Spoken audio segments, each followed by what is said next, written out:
that doesn't even have to have them have knowledge, because there's a certain item called the all-purpose tool, which is an item that can turn into any set of artisan's tools. But if it's attuned to and you do a command, and yeah, you could just have that, but for a weapon instead of artisan,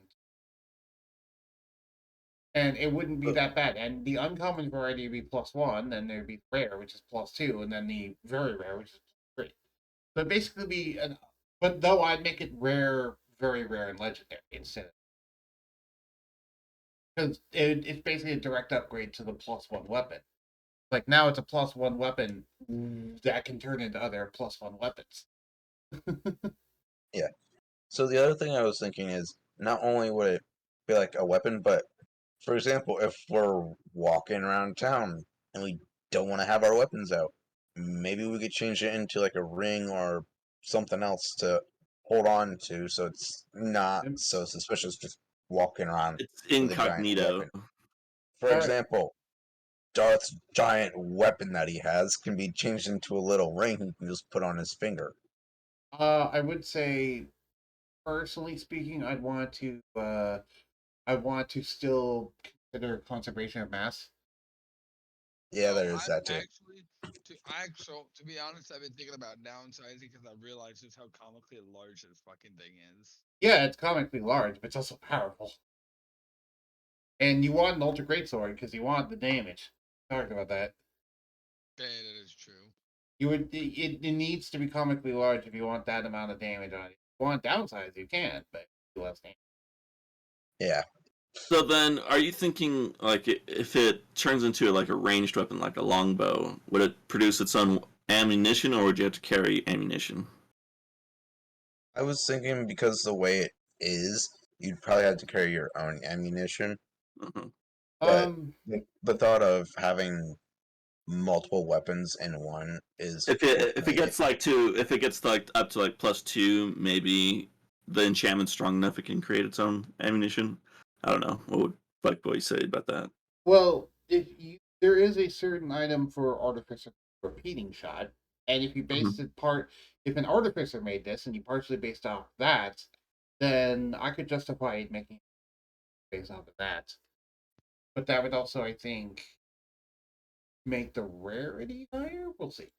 Either way, I actually already started the stream. So, hello everyone, it's me, Bugboy1014, and I'm here with Shad, Brizzle, and Thorin.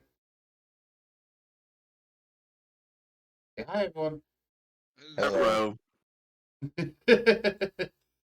And we're here with the next session of the Oncoming Storm alternate timeline.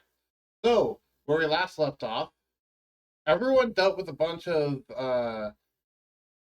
everyone had a run in with some assassins and went to go investigate for a noble's son.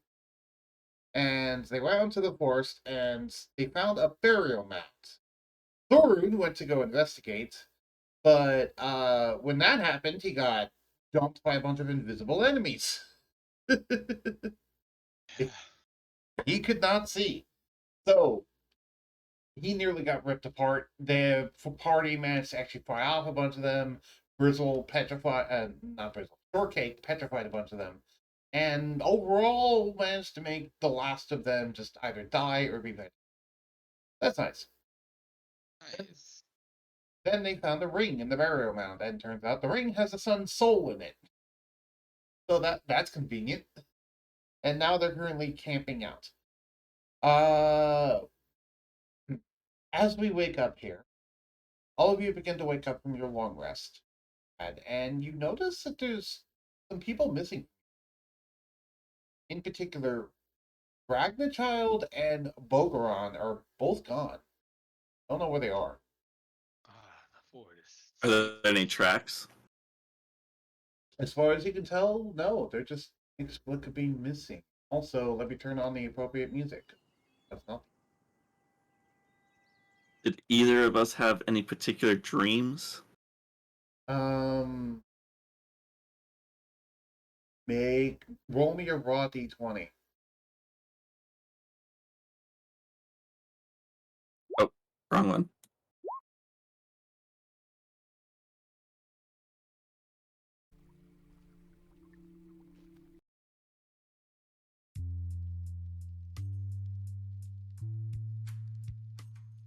No, let me just go ahead and do. There we go. Anyway, no, actually, in fact, no one had any dream, which is strange. All of you had a dreamless night.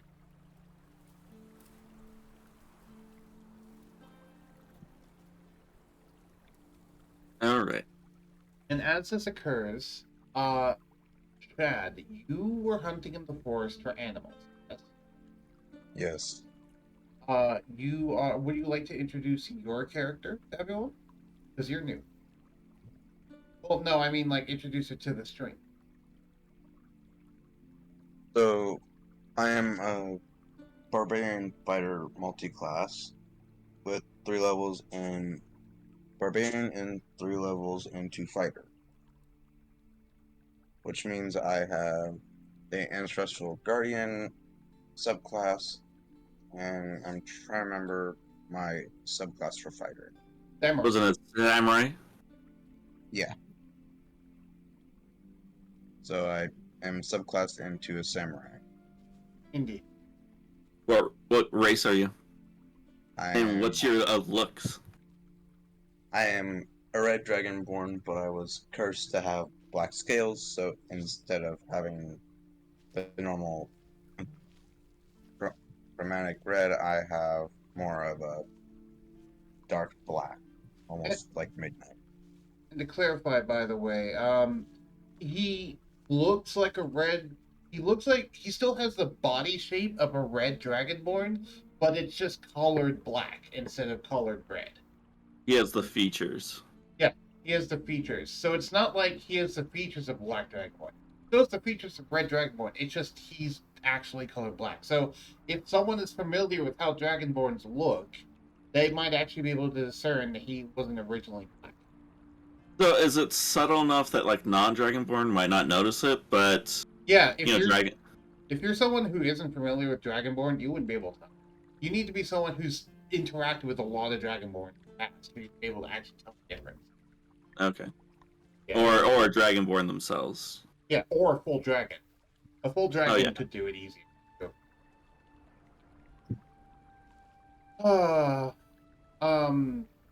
And you have been hunting for a certain spell that can help you with, not cure it, but help you. Yeah. As you were hunting, you came to a bit of a clearing. Saw a hand tent with, and also, go ahead and drag your minis inside of the all 3 of you. As in, well, I say all 3 of you, I mean like Brizzle, Shortcake, and Dark.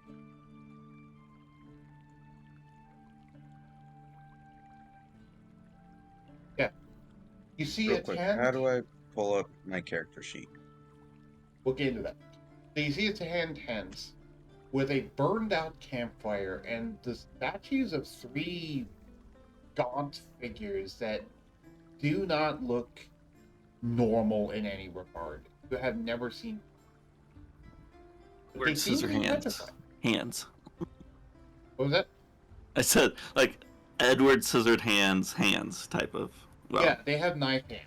And they're clearly not natural creatures, but they're also clearly petrified, so they should be fine. As for how you pull up your character, go to the journal, then characters, campaign 2, and then you should see that as a black there. Okay, I see it. Yeah, and just drag him onto the map. And I would say go ahead and drag him to down near the bottom. I think I remember why we left those statues out there. That was a warning sign. Yeah.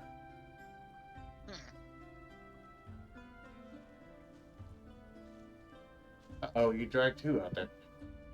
I did. Oh.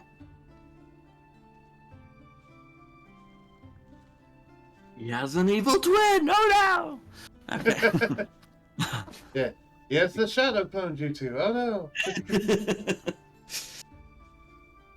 How do I get rid of the other one? Click it and press the delete button.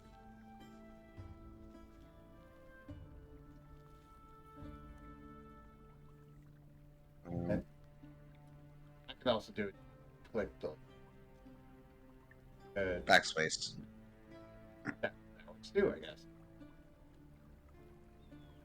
Just be aware that if you do that in combat, you can delete your character, which is just a pain. Very bad. Yes, very bad. Your soul shall cringe. Whole show cringe. The soul of my enemy's self shall be confused. I shall win my fights. Okay. Well, that said, you're starting down here. But yeah, because that's why I said you like saw this. You can't see anyone in the tent. You can see a burned out thing. And how do you approach the situation, Ed? I approach very carefully as to get closer to see what the statues are. All right. Okay. So I'm gonna be making me 2 rolls. Make me a stealth check, and then make me an investigation. And Thorun, Brizzle, and Shortcake are all going to make me perception. Oh, Perception, which I'm good in. Let's see. Boom. wow. He rolled a Okay. nat 20 for his stealth, but you rolled a nat 20 for your perception, so you got 1 point higher than him. Oh, fuck. Okay, Quick snap.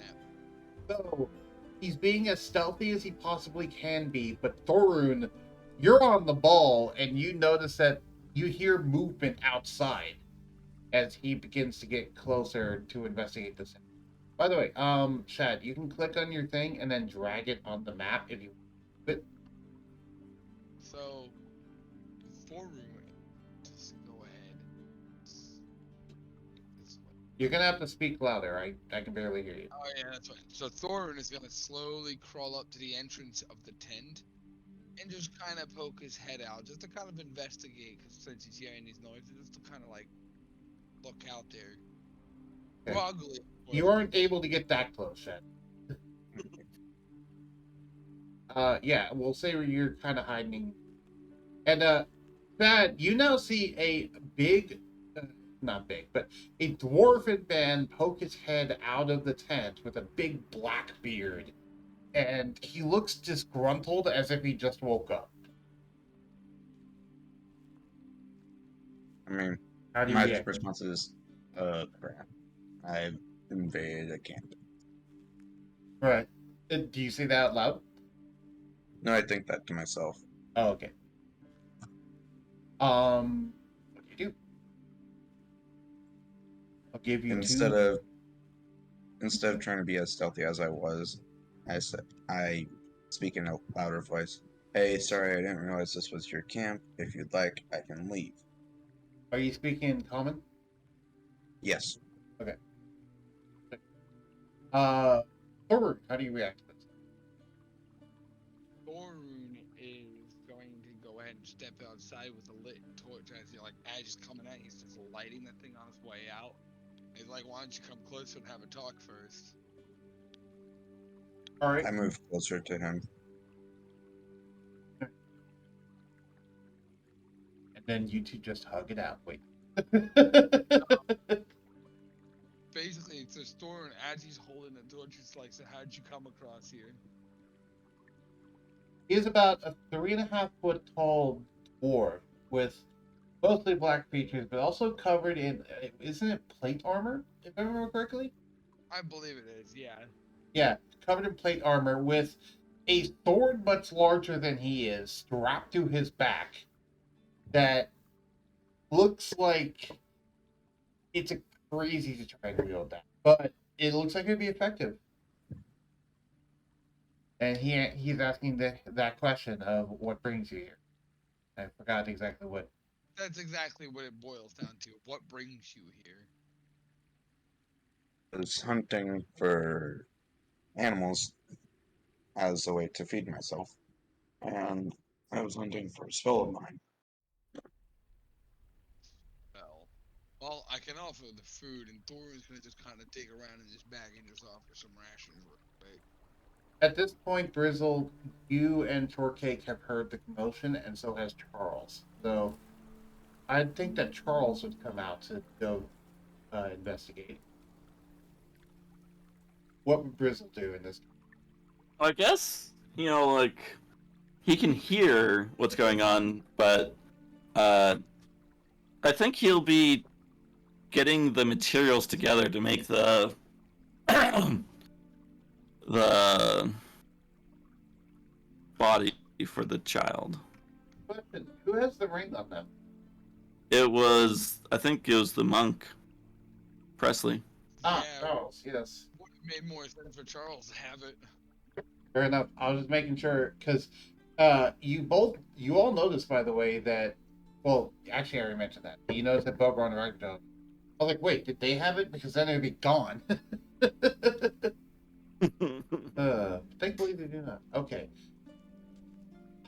So, while that's happening, Chad, you see a man who's seemingly well dressed despite being in the woods, with a metal arm walk out of the tent, and his slicked back blonde hair, and it's just smiling at you. And he doesn't say anything, but he starts tending to the campfire to get it lighting again.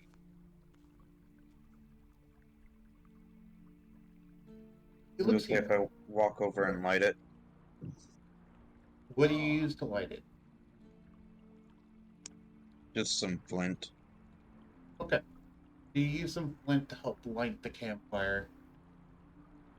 All right. Go ahead and make me a survival check. I would like to assist that. Okay, you get success. So you can add a +5 onto your survival check. So that is in all a 23. So yeah, you're able to successfully make a roaring campfire. Nice. Neat. Cool. But with that being said, Thorin actually just gets the ration and kind of walks on over, kind of doing at the campfire there. How's the atmosphere right now for all of you? It's good. I would say I say we vibing. Just chilling there. And I will mention, by the way, it's slightly overcast, and all of you feel a light sprinkle of rains. I look up and then my first response is, "Oh, seems like it's about to storm." If we hurry up, we could probably make it back in town before the storm carries on. Would you like to join us? So that way you're not out here by yourself. As he just kind of Sure. looked over to this dragon. Well, what he would perceive as a dragonborn, anyways. My response is, "Sure. I have to head back to town anyway." Cool. All A right. little for the short time. Grizzle, you say anything at this point? So I was just curious, making this homunculus servant. Being a tinker specifically, I'd need a lot of metal. Would I have enough components to make a tiny homunculus? No. You would not have the Okay. materials on you right now. You'd have to get more materials in town if you wanted to make it. So for now, I think it'd be better just to deliver the back to him. That's just my personal. Okay. Yeah. I think you would have started gathering supplies, and then you look at your supplies and say, I don't have enough. Yeah. Okay. Yeah. All right. And so Charles mentions, yeah, we were losing my voice for Charles. We were out here to collect the boy that was missing from the local noble, my lord. Though it seems that we couldn't find him alive. We did find him in here, and he holds up a ring that he holds up the ring that he's currently wearing on his right hand, which is the hand that isn't augmented, one that isn't a metal hand. How does Shad react to this? His response is, "Well, yes, that's one way of ending your day." Charles chuckles. I guess I'll walk out, and hearing that, I was like, just be careful, because the child can hear you. Alright. And as that happens, Chad, you see walk out of the tent a very strange sight. It is a humanoid bunny rabbit figure wearing a top hat with goggles on it and covered head to toe, well, not covered head to toe in armor, but also carrying a tea set.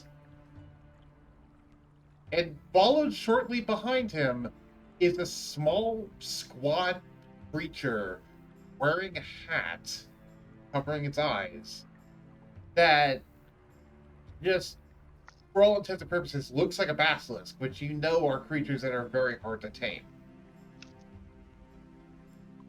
But this one seems to be tamed somehow. Chad, you know that basilisks are what have the ability to turn people to stone, so now you put two and two together and figured that it's the reason why these statues are. Look at the basilisk and I look at those statues, and my response is, "So how was the fight?" You can see the results. I'd say you guys did pretty good, in my opinion. I'd say It was close. One thing that was particularly difficult is that all the creatures were invisible, but luckily I had a spell prepared to help with that. Charles That does chimes make up and things says, weird. "Yes, you fairy folk with your fairy fire. It's very easy. Be able to light them up like a Christmas tree." You know, it's easy. It's easy to win against groups when you have such a very effective individual in your party. Yes, and an effective damage sponge who can take most of the initial damage. Charles just threw a light jab at Doran. Very useful, both of us. Mm-hmm. Where would you be? My response to this whole conversation is, he'd probably still be in the castle trying to figure out where the boy is. Right. Though that does bring up the weird question: what are we going to do about the statues when we're gone?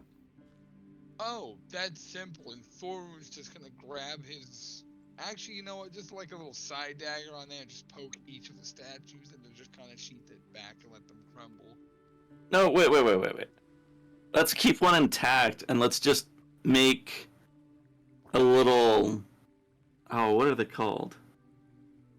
Wait. Where you just attach like two poles and a cloth in between them. And you can kind of drag it along. Take one, take one of them. We don't need to take all of them. Just take one of them as evidence of what killed him? Alright. Yeah. Yeah, Charles is going to pipe up and say, yeah, I think it would be a good idea if we took some of these back to the Lord so he can see who killed his son." I mean, we probably could fit two of them. Like I said, like I forgot what it's called. But Arun, you're strong. You can carry one, right? It would be better if we had a carriage or something, but yeah, I can carry one, and Hmm. Thor's gonna go ahead and try to, like, saddle one to prove. I might be able to arrange something. And Charles pulls out a sending stone from his pocket that he has to contact his lord. I can get a carriage summoned here. It won't be quick, but I can get one if you guys don't mind waiting a few. If need be, I can carry one. well, the device I'm thinking of, we have plenty of wood around here. We just need 2 long poles and a cloth, and we can just, and then just attach it like via a harness to Shortcake, and Okay. then she can drag them. Thorun, by the way, they have resistance to all damage, I will say. Also, while you all think about this, I will take a small break. I hear my dad in the other. So I'll be right back. You all talk about what you're going to do about this. Well, I think Brizzle's idea is probably the best one we have for at least carrying 1 or 2. So, Great. Rizzo, I Right, think so- what you're referring to is called a carrier, or yeah, I'm sled. thinking of like a Native American, like how they carried their teepees around. Is they didn't have wheels, but they would Yeah, just it was a sled. kind of like, yeah, it was kind of like a sled. But like it was very effective for traveling from area to area. I do gotta clean up my account. So yeah, I agree with Thorun. Probably just be best to use the sled. It would take less time than waiting a few hours for that carriage. That is true. So if you wanted to do the sled idea, better yet, why don't we have one called and we can meet it in somewhere in between, load them up, and then take the rest of the way back. Yeah, that would probably be best because if we wait, it's going to be a few extra hours, and take that would take longer to get back to the base. Yeah, we should go ahead and have them both sent on their way then. We go Yeah. to it, we'll meet them in the middle. We'll have the Basilisk help with the carry, and we should be set. I will say, Brizzle, you do know that petrified targets weigh 10 times as much as they normally do. And that also they're resistant to all damage, but they still have normal HP of whatever creature that they were before. Mm-hmm. Okay. These things currently weigh about, I'll say, 1,100 pounds. All 3 of them, or individually? Individually, they each weigh 1,100. Oh fuck! Can she even carry that? Right. That's why I'm like, when you guys are talking about carrying them, I'm like, Yeah, I mean, I'm pretty strong, but I ain't that fucking strong. Because the creatures weighed 110 pounds, and it multiplies their weight by 10. Ah, interesting. Yeah. They're gaunt figures. So imagine if it was like, Thorun, who's like 260 pounds or something as a dwarf, and then he got petrified. He'd be 2,600 pounds. Chunky boy. Chunky boy. I'll be chunky. I like Chunka, chunka, chunka, chunka, chunka, chunka. So, yeah, keep that in mind, Grizzle, that the other characters don't necessarily know. I figured you'd go ahead and tell them, but you know that based off your experience with petrified creatures, these are quite heavy statues at this point, even if the original creatures were relatively light. Mm-hmm. Where's the D&D chat? Why can't I find it right now? Dungeons and Dragons? I don't know. I guess I'm in. I was gonna try to post. Oh, there's a game night. Yeah. Also, don't forget. That's like what I was talking about. Like the Native Americans, how they had like these. They just had poles, and they'd stick all their stuff kind of like in between the 2 poles, and that's how they carried their teepees from place to place. But, yeah, I've never heard of that before, but that's interesting. But yeah, I don't know if you can carry something that's 1,000 pounds that way. Well, I mean, like, it's not like deadlifting 1,000 pounds. Like, there's a difference between lifting something and then dragging it. Dragging it, it's still pretty heavy though. It's still pretty heavy, but I think if we kind of like make this makeshift like sled or lean-to. Charles just mentions that I think it's a better idea to just wait for a carry. All right. I mean, what's a few hours? We got time. That is a point. It's not like the petrification's gonna go away or something. Unless. Actually, no, it doesn't. It's a cockatrice that goes away after 24 hours, not basilisk. Oh, right. That's right. I forgot. Yeah, Ah, the what? basilisk petrification is permanent. That's permadeath. Right. Now, you would need to put a potion of cure petrification on that to be able to actually. Cure that. Right. Good luck finding one now. Right. To be able to make one, you would need the guts of a basilisk, their stomach acid. So you need to have killed basilisks to be able to make one. Which obviously, I don't think Brizzle is offering shortcake. Right? I'd like to keep my pet. Now we'll go slay some other basilisks. I'm pretty sure there's a few roaming around there out there, but not now. We're too weak for that. You do all remember that Shortcake mentioned to, well, didn't really mention, but Shortcake indicated to Brizzle that it smelled some of its own kin, which is what brought you guys here. So maybe there's more basilisks nearby because it did smell some of its own kin, but obviously there weren't any here. Up to you. Also, do not forget, by the way, there's now text chats inside of voice chats. In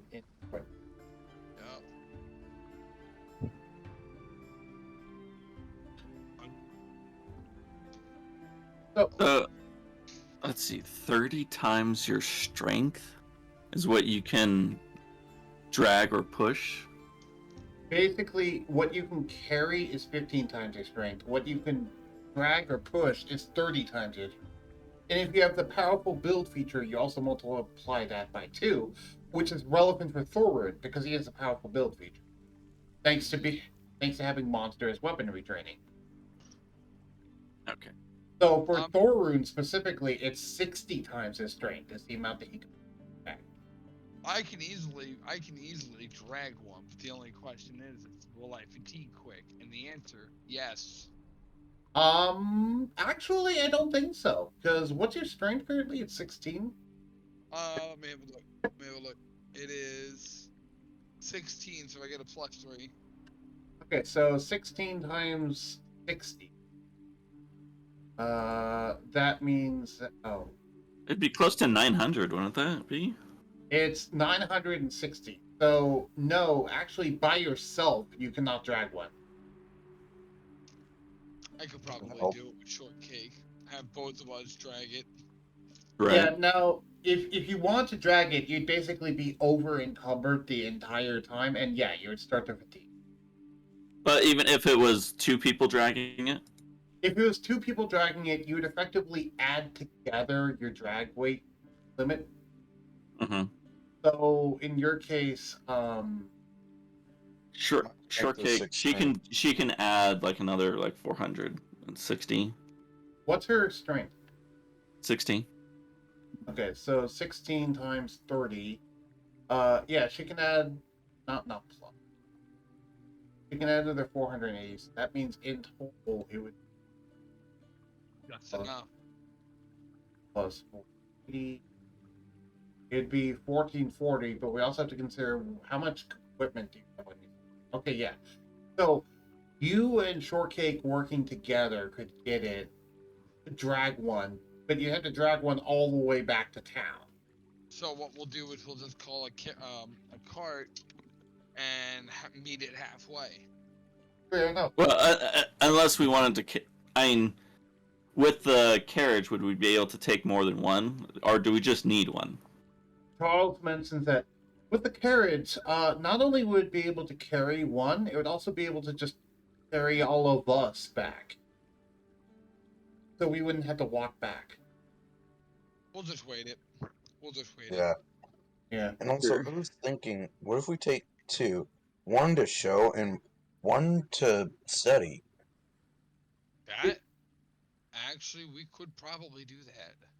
If you That way guys we want can to figure out study what it, exactly it was. if you guys want to study it, you can take an hour to study it, and that will give Yeah, we got a you- few hours to spare. Bristol, you and I are gonna start studying this thing fully All so right. we can understand it in its complexity. All right, and with that, I will actually let both of you see the full stat block because you are able to figure out all of that basically. Pull up this creature's stat blocks.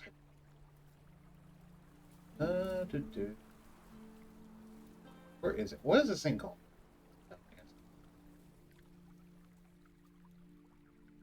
Uh, What's it called? It's oh wait, a skulk.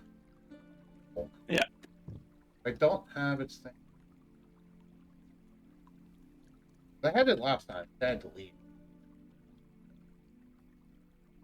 so just as a note, my infusions for this morning that I decided to go with is obviously the Homunculus Servant, but also Lantern of Revealing and Gloves of Thievery. Cool. Ooh. Gonna have to ask you to build me something after we get this little neat collab build working. Yep. I'll even bring the materials and the gold for it. Chad, do you also study it? Yes. Okay, cool. So Thorun, Brizzle, and Shad. Making sure. Rune, Brizzle. Where am I looking for this thing? Save changes. Okay, you're going to be looking in a new folder you can see called N. NPCs. There's a guard and there's Toshio. Should be a creature called a skulk. I don't see that one. I see it. Yeah. And the tagline for it is some children have imaginary friends that their parents can't see.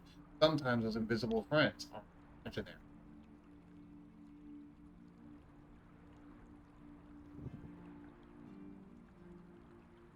So yeah, remember the whole Nightmare on Elm Street stuff I was talking about? Yeah, these things are partially. Oh boy. All right. Would you Only like children me? can see it, or with the help of a mirror, Yes. Would you or like or me a to? special candle. Would you like me to read out their character sheet? Please. All right. Morton came. Oh, Folks are the soulless shells of travelers who become lost in the Shadowfell, wandering its gray wastes until they lost all sense of self. They are so devoid of identity that they have become permanently invisible. Only children can see a skulk without the help of a mirror or a special candle. On the rare occasion when a skulk is visible, it appears as a drab, featureless, hairless humanoid. Summon servants. A skull can be summoned from the Shadowfell by performing a ritual. If the creature is given a portion of the summoner's identity, the skulk is bound to obey the summoner's command. Gaze. The skulk is if a skulk is visible, an astute observer might deduce who summoned it. The skulk assumes a vague likeness. Master. Cruel and chaotic. Skulks carry out their orders in the most violent manner possible. A summoned skulk can't return to the Shadowfell until it dies, so it has every motivation to throw itself into creating bloodshed and mayhem. Follow lives. Sorry, did you have a question? Hmm. So, yeah, these things want to die, basically. Hollow lives. After killing a person in the material world, a skulk sometimes takes up a silent imitation of that person's life. In extreme cases, skulks have invaded villages, killed all the occupants, and turned the places into seeming ghost towns, where flavorless food is prepared daily, colorless clothes are hung up to dry, and livestock is shifted from pen to pen into parts. Ooh, that's creepy. Traits. Fallible invisibility. The skulk is invisible. This invisibility can be circumvented by three things. Number one, the skulk appears as a drab, smooth-skinned humanoid if its reflection can be seen in a mirror or on another surface. Two, The skulk appears as a dim, translucent form in the light of a candle made of fat rendered from a corpse whose identity is unknown. That's super specific. Or 3, humanoid children aged 10 and under can see through the invisibility.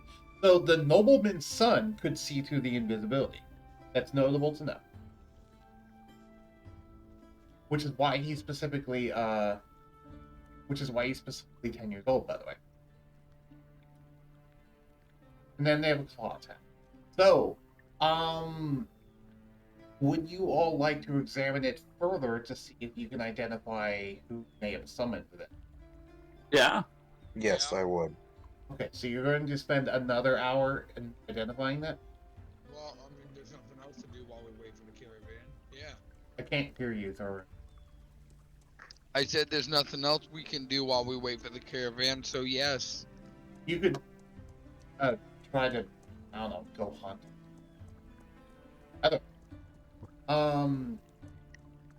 Okay.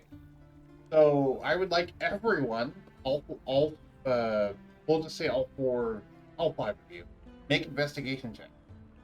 So, Thorun, Brizzle, like everyone currently there, including Charles, all go make investigation.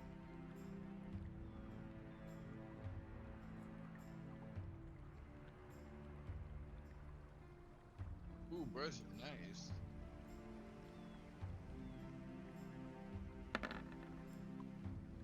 Okay. That was very nice. So, So, yeah, the Brizzle- second one was the basilisk, so yeah. It Yeah. says that. Okay. So the Brizzle, I was about to say the Brizzle.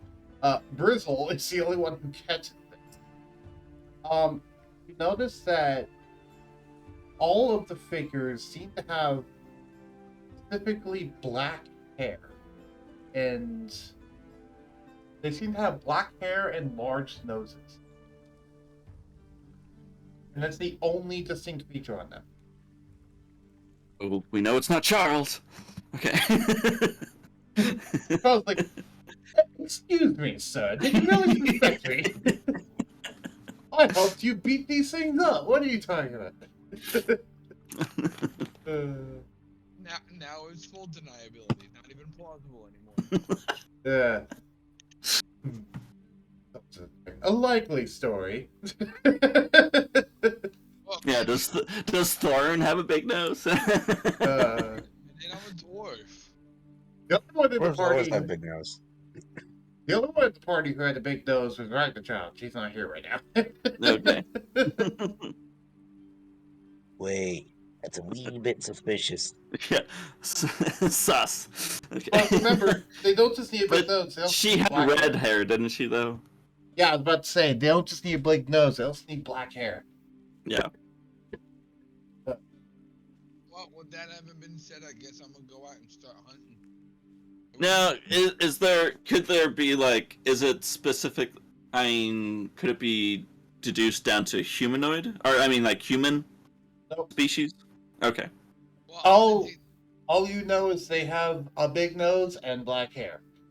Okay. so You know it's at least a species that can grow hair. Right.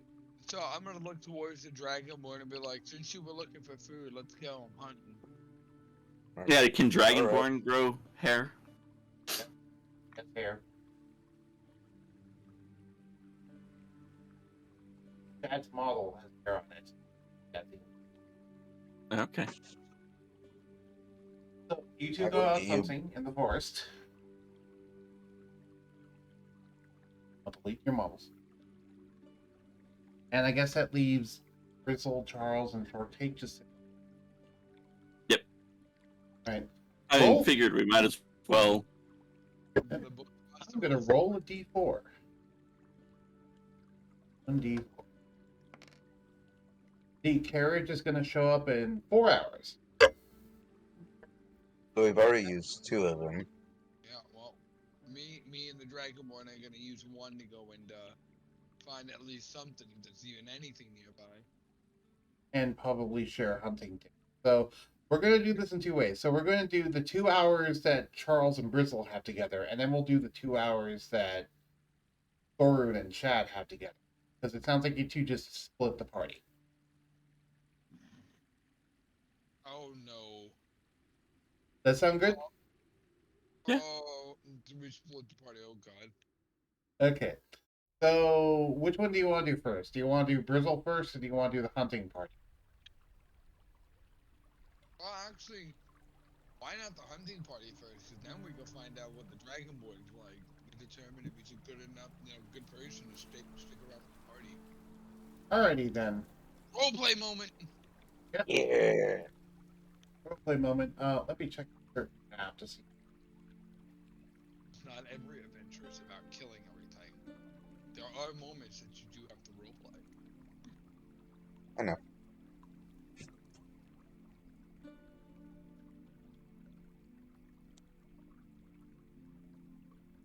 As you all go out hunting, where's actually the? We're on a forest map, aren't we? You're on the map called clearing. On the Okay. map called. We'll just say this is off-screen, off-map type of. No, Yeah. no, I'm dragging you guys out onto an actual legit map, or at least something that represents the map. Fair enough. No, there's something that can totally ambush you and. Yeah, give me a second. Watch, we're gonna end up fighting a fucking bear or something. Well, it's possible that I swear that to gang has a hidden hideout in here. I swear to God, if we get Leonardo DiCaprio with a fucking bear, I'm gonna be mad. I don't know what being Leonardo DiCaprio means. Oh, there was a movie. I forget what the name of the movie. He basically had, I guess, like a fight with a bear or some shit like that. All I know is that Leonardo DiCaprio is an actor. That's it. I know there's a bear fight, like Legends of the Fall, but that's Brad Pitt. Might have been that one. I'm not sure. I saw a commercial for it and was it. All right, so all of you go hunting. This is my generic map to represent any forested area. By the way, this isn't like a specific one. Because you guys go deep in the forest. Brizzle, you specifically not see this because I didn't drag your thing. That's fine. So you're gonna be just sticking around on the camp. So how's the atmosphere between the dwarf and the dragonborn? The dwarf is gonna go ahead and Thorin is just gonna go ahead and just take a relaxed demeanor because he knows that if anything happens, the big sword will do its wish. And the dwarf is also going to slowly get quieter and Anyway. I barely hear you. I'm sorry, I don't know what to say, man. It's my mic. I know. I'm just letting you know when it's hard for me and the stream to hear you. No, that's fair. Is this better? Yeah, It that's is. better. Okay, so Thorin is You're disappearing again. Yeah. He's slowly disappearing into the ether. Oh no! Hey, I'm trying. Yeah, I need to get another microphone. So It's give me like- some time. A pit opens up and everyone dies. Wait, what? What? What the? Anyways, Thorin, while we're hunting, we'll kind of just basically start a conversation while they're kind of looking around. So I will roll a survival check since I am doing hunting while talking to him at the same time. So I'm gonna roll survival here. All right. What are you specifically hunting, by the way? Deer. All right, elk. Got it. In the direction of deer, boy. Do you Yeah. have ranged weaponry? I do. Because usually elk won't allow you to come up to them and whack them with a big sword. I do have a crossbow. Okay. He just hasn't used it, but yes, he has. That's why I didn't ask because I remembered that. I totally remember Yeah, right. that. All right. How about you, Chad? What's the atmosphere for you as he makes a crossbow? Fires it. He's talking. I'm listening to what he has to say. Because I'm Okay. curious to learn more about him. You both managed to hunt an elk successfully, and I'll have both of you roll a d20. Targets, let's go. Bam, a d20.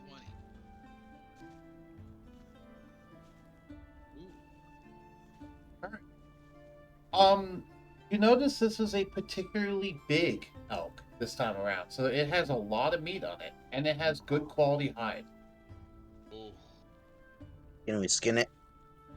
Well, we're gonna have to harvest and skin it and all that, so we may as well roll another survival so that way to see if we don't fuck this up. Because boy, I'll tell you right now, Yep. I rolled bad batches before and it's ruined the meal. I rolled mine. Alright. But anyways, as this is happening, Fortune is just like, so what about that spell you were talking about? It's a way to somewhat reverse my curse that I have. You know it's a spell exclusive to dragon and dragon-like people, and it's a first-level spell known as Change Skin. I'm just letting you know, Shad, so that you know what you know. Alright. You'll be So like, I'm just looking for a spell that's specific to dragon and dragonborns. It's called Change Scales, which is a curse that changes the scales of the user or of the dragon. Doesn't change the physical attributes such as what a red dragonborn would have versus a black dragon. I'm just trying to change mine. And you also know it's temporary. Also, I think this is the first time you mentioned that you're actually a red. Yes. so does that mean, good. A little worried about that for a second, being, black dragon and all that. Now that I know you're Oh, don't worry. now that we know, that's good. Secondly, I'm asking because I'm actually thinking of letting you stay in the party, not just at the town.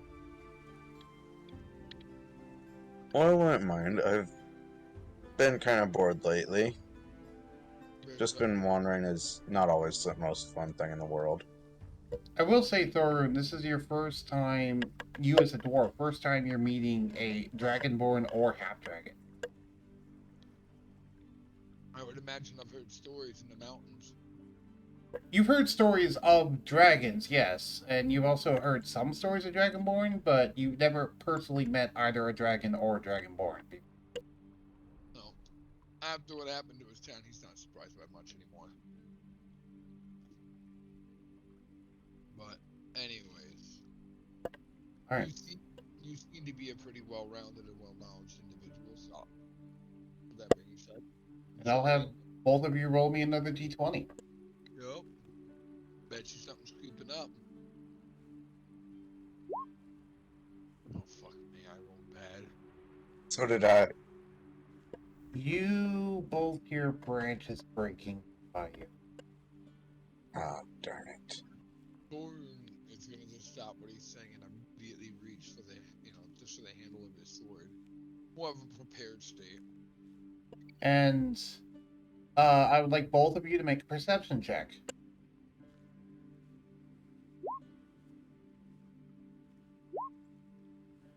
Neither of you are able to see it, but there is something lurking in the bushes. Both of you cannot see anything, but you can't tell, but there is definitely something. Thorn's just gonna just move towards the dragonborn because he hasn't got his name yet. Just tell him we're gonna grab the deer, we're gonna get the hell out of here, we're gonna finish this later. I couldn't hear that. What? Thorn is gonna look at the dragonborn and tell him we're gonna grab the deer, we're gonna kind of slowly make our way back towards the camp, and just regroup. Clearly, there's something out here.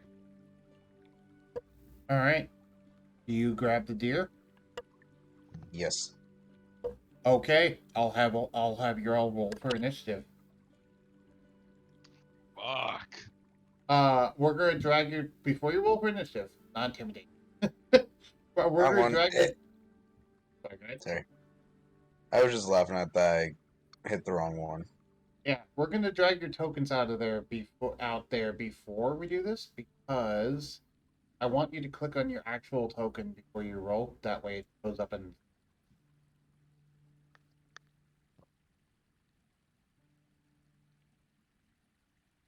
You rolled it.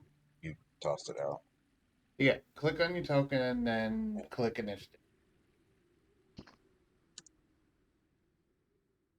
Which one is initiative?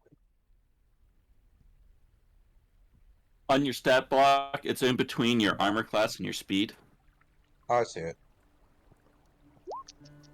Cool. Pretty baby. So did I do it right? Yes. Ooh, you're Okay. going first. Oh, I see it. I did quite good for that initiative. Yes, you did. But nice. As soon as you grab that deer, disengage. You grabbing the deer is going to be at the start of your first turn. Yep. Well, you're gonna get hit, but after that, we're gonna disengage and get the hell out of here. Hopefully. I'll just have this little... Will take a little bit to load just because I haven't actually loaded this stat block yet. This will be a new stat block.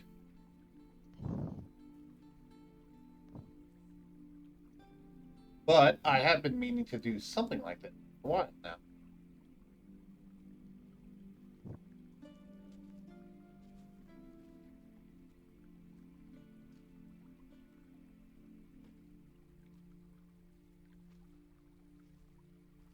So, and now I'll roll initiative for these.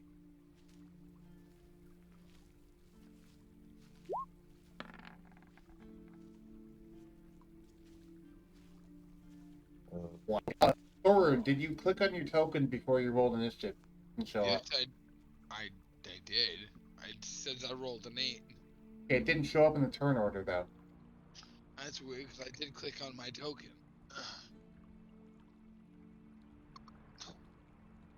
Let me try it again. I can just edit it down to... If you want to, I mean, I did click it though.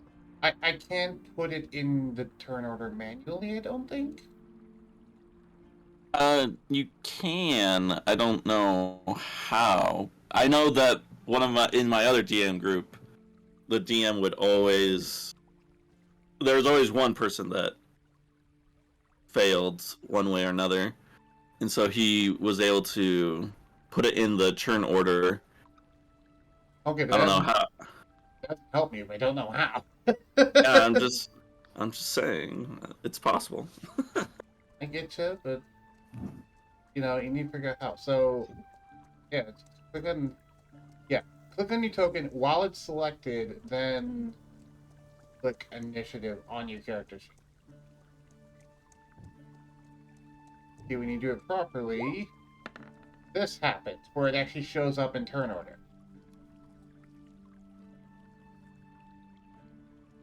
Also, the fact that it just showed up as an 8 is actually kind of a pretty telling thing. Because it should have shown up as like 21 point something. It should have shown up as like 8 point something. Instead of just 8. Thorin. I don't know what happened then. Well, did you click the actual initiative button? That's what I was saying. Yeah, I did. Like, I'll post this in D&D chat. So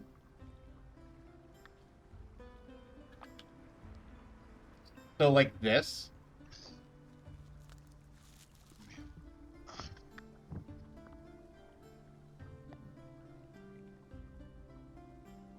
Oh, I didn't hit it directly from the computer, sheet, but yeah, now I know what that is. Yeah. Oh, that's why you're doing it on the mobile. That's why. Uh-huh. Okay, so well, yeah, that doesn't work then. Yes, because you do mobile. Okay, fair enough. All right. Well, they actually scored higher initiative, so they got 20. The creatures. We're all in danger. Yes, you're in danger, and also they're going to Danger. all be moving on the same turn. Uh-oh. Uh-oh. Uh-oh. Run! So, Run, first, run! Raggy. right. Run, I'm going to run. say so far, by the way, the carcass is here. Actually, yeah, we'll go ahead and say the carcass is here. As these creatures make themselves known, it's a pack of wolves. Oh, these poor bastards. They're surrounded. In specific, though, it's 10 of them. Those poor bastards. Alright. Alright. So, let me drag the rest of them out on the map. And as I said, they're all going to move on the same turn. Oh, God. 1, 2, 3, 4, 5, 6, 8, 9. Okay. So, alright. Let me look at the wolf stat block. Get an idea of what this gives me. Oh, but he calls them toys. Well, yeah, toys isn't the attacks. So,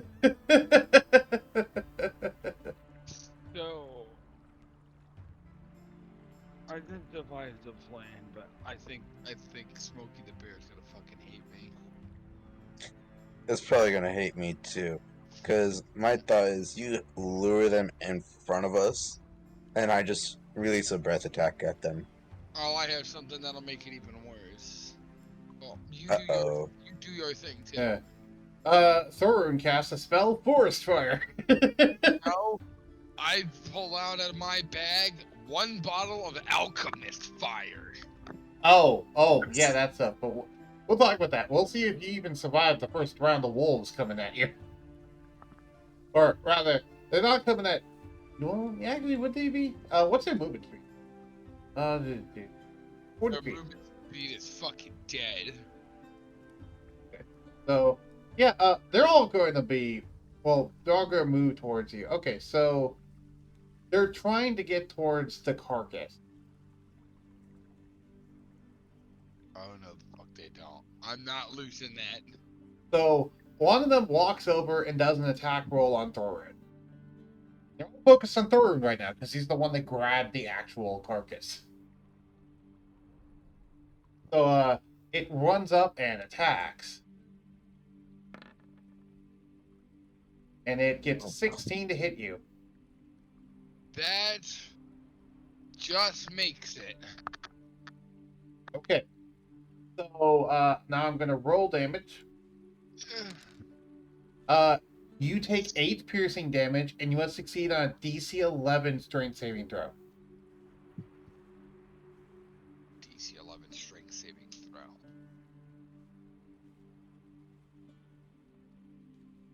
Okay, you make it. You would have been knocked prone if you didn't. So you said how much damage? 8 piercing damage. 8. So we'll just go ahead and. Also, now every other wolf attack will be with advantage because of pack tactics. Go for the alpha, break the line. Yes. Oh, right, Hit one ahead. I forgot to actually put an alpha down. Thank you for reminding me. We'll just kill the alpha and disperse the rest. If they keep after, we'll just break out in a fire attack. We'll teach these Yeah. Go! Attack! Come on, motherfucker! Yeah!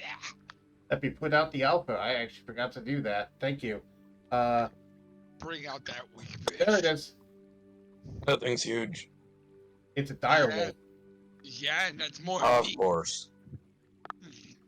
Well, I mean, of course, if it's going to be the alpha, it's going to be the dire wolf. Yes, and he brings more meat. Kill Why him. not? This is the man that you're listening to right now. All right. He's going to also be going on the same initiative count. Also, If we fucking survive, holy shit. Will we survive? I hope so. With me around, we're gonna fight. And if we do die, we're gonna drink to glory tonight. All right. So another wolf jumps on you. It unleashes a bite attack. This time with advantage. And it gets a 16 to hit. Yep, that just hits. Time for a saving throw. Yep. Not only that, okay, so you made the saving throw, but how much damage does the attack do? It does 6 piercing damage. Alright. 6. So I'm now feeling it a little bit. Not like, oh god, please help, but more like, oof, that So- stuck. Yep, another bite attack. Another saving throw. This one Doesn't misses. hit. This one missed. No, that one missed. Nice. You don't have to do a saving throw if it misses. All right. Alright, another bite attack. That one got crit. Oh, better throw my saving throw at least. Very good. Alright. Oh. Yeah, so okay. You made the saving throw, but you took 12 piercing damage. Ouch. 3, 4, 6, 7, 8, 9, 10, 11, 12. Ow! Now Thorgun's like, fuck! Okay. How much are you sitting at? And I will say the alpha is staying back and letting the other wolves do most of the hunting here. Actually, no. No, the alpha now comes in and Oh, attacks. shit. I need to see if I have a teacher in here. Could save my Thorun, block. block. All right. That's what I do. It got a crit. Another crit. Oh, man. Uh-oh. I did not intend for it to get a crit. This one, it's a DC 13 strength save, which you make, and you take 16 piercing damage from this one. 1, 2, 3, 4, 5, 'Cause 6, it's- 7, 8, 9, 10, 11, 12, 13, 14, 15, 16. Fuck me. Oh my god, Dragon Point, help! All right. And as this Somewhere happens, in how much HP are you left with, by the way? Let's just say I'm under 30. Okay. As this happens, do they have enough movement? Yeah, they actually have enough movement. No more wolves are able to get to you besides this one. It makes a bite attack. It gets a 17. Which hits. Let's make a saving throw. And you take 10 piercing damage from that. If my saving throw would like to throw already. Yes. You successfully saved. So you didn't get knocked prone once, but you took a lot of damage. However, no That's more wolves are understood. able to get to you.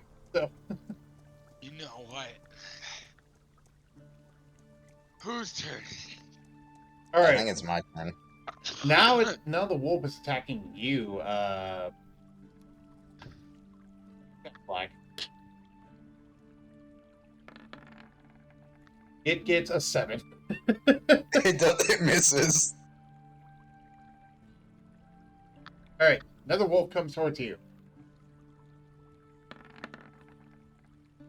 That one gets a Oh. 20. Oh my god, we are in so much trouble. So that would be my armor class, correct? Yeah, it needs to meet or beat your armor class. Alright, so it hits. And we'll roll damage. Okay, so you take 4 piercing damage, and you have to take a DC 11 strength saving throw. So how do I do that? So you see where it says saving throws? Hold on. It Yeah. should be in the top left of your character sheet. Click strength on the saving throws. DM, There you go. please. That's how you roll a saving throw. You have a +6 to it, so you should be fine with it. Oh, But I'm fine. you still took 4 piercing damage. So how do I do that? You see where your health is? Yeah. You mark down 2, 3, 4 4. from the current health. Alright. Also, hello, guild. It's going well so far. Currently, they split the party. They went out hunting, and they now are being attacked by a wolf pack. Why did we split the party? Because we didn't think about it. I can hear my dad yelling in the other room. That's it. Alchemist fire, damn it. Fuck All right. this pack. Guild, if you want to hop into the campaign, I can let your character wander in if you would like to. But I don't know if you want to do that. As Bogaron just coming in as backup for this hunting party. All you hear is yeet, random sword. Yeah, and it's fucking bolt, and just an arrow right through the dire wolf's head.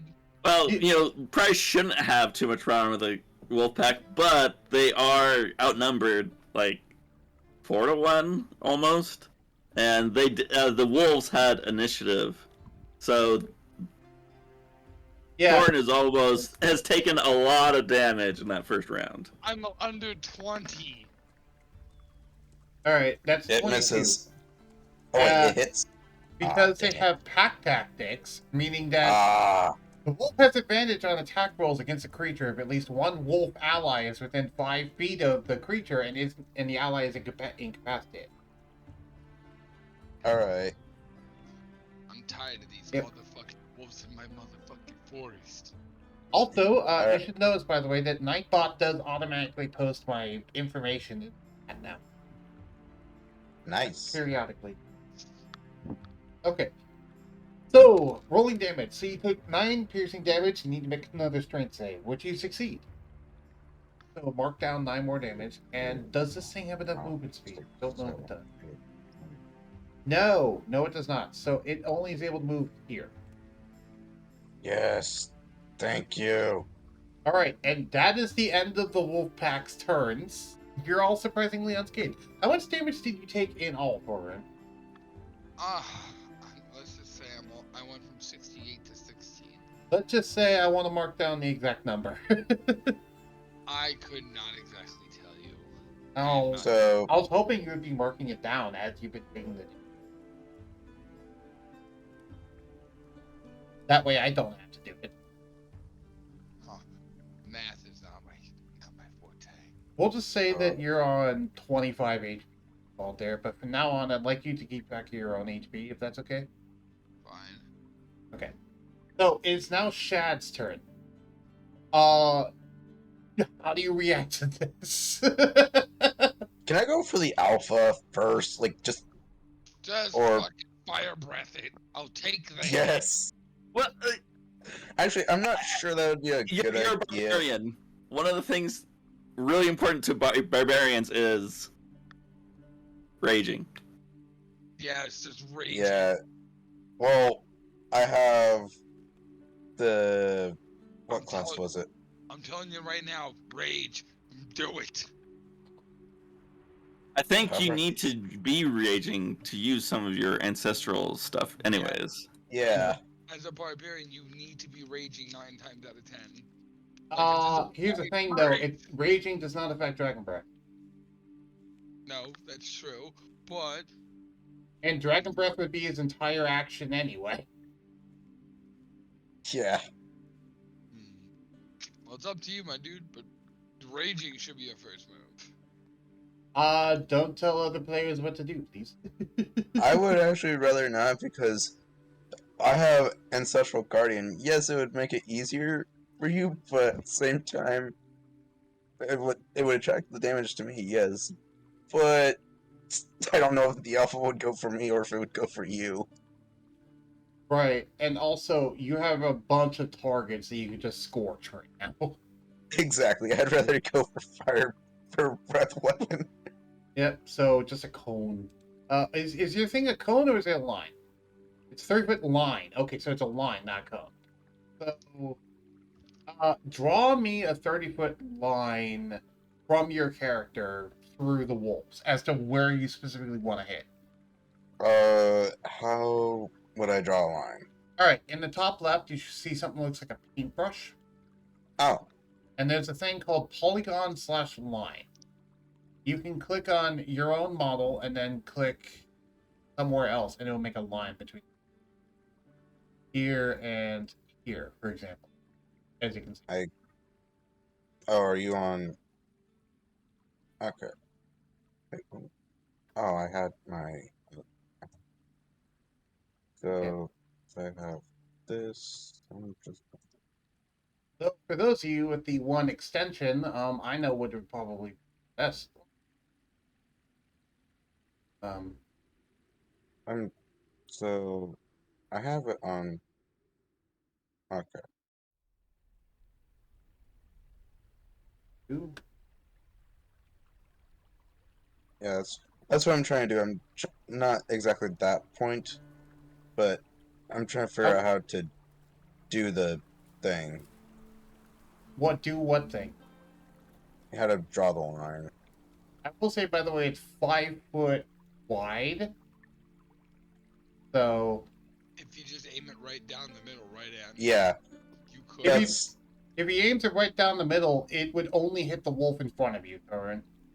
yeah. I'm trying to hit the alpha. It's not a cone. It's a line. Yeah, and in fact, if he shot it a little bit down, you may be able to hit all 5 wolves on the south side. Yeah, you would But actually be, if you positioned it right, you'd be able to hit all 5 wolves without hitting Thorun. Let's do that, but I can't figure out how to draw the line. Um, I'm trying to do. I can see this line being Oh. drawn on my screen. here's the thing. You have the extension that I recommended. He doesn't have the extension. So he can't see it the way that I did. Because I have a certain extension that can allow me to use the ruler to make things like that. I just sent a screenshot of, chat. how do you get the extension? Yeah, I'm It's- trying to do that, but I can't figure out how to do it properly. That's fine. I just have Is lots that of where stuff you on. want to do it, or is there somewhere else you want?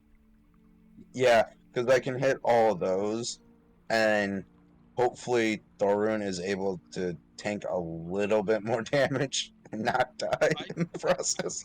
I can take a little bit more, but not much. The extension, by the way, Brizzle, is the VTT enhancements.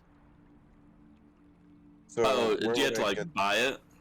Not buy it. You have to download it from a separate site. It's separate from Roll20. Okay. It does a bunch of quality of life stuff for Roll20. One of which is that. For you, Oh. it's just doing normal line, but for here, it does like a 5 foot thick line. Nice for a line spell. So kind of like what I just did, Kind of. Yeah. and And then I'll just swing my big sword. Yeah. And since it's 5 foot thick, you can actually hit all of them. So cool. Yeah, you can do it. All right. So do you want to hit the 5 wolves down there, or are you specifically trying to hit the alpha? hold on.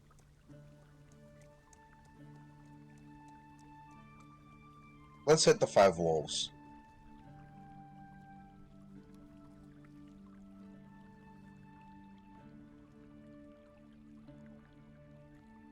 So do I click the attack breath weapon? Yes. All right. So they have to make DC 14 checks, and if they fail, they take 9 fire damage. If they pass, they have 4. Okay. So, first wolf.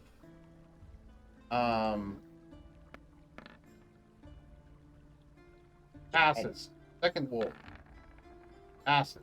Third wolf. Oh, come on. No. Passes. Fourth Oh, wolf. come on. Passes. Fifth wolf. Come on, please tell me that last one Passes. fails. Damn it! So all of them passed, and they only took 4 damage. 4 damage is still enough because when I swing this big fucking thing, it's gonna hit quite a few. Oh wait, no, they're not knocked down to 4. They took 4. Right.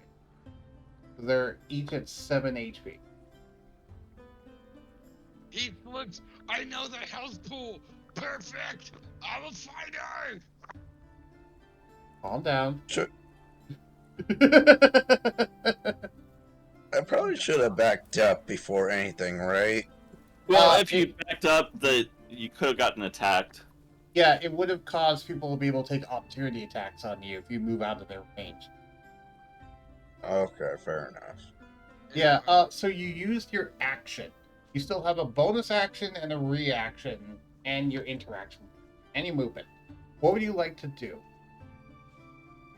I'd like to slash at the alpha with my katana. That would require an action. Don't have an action in it.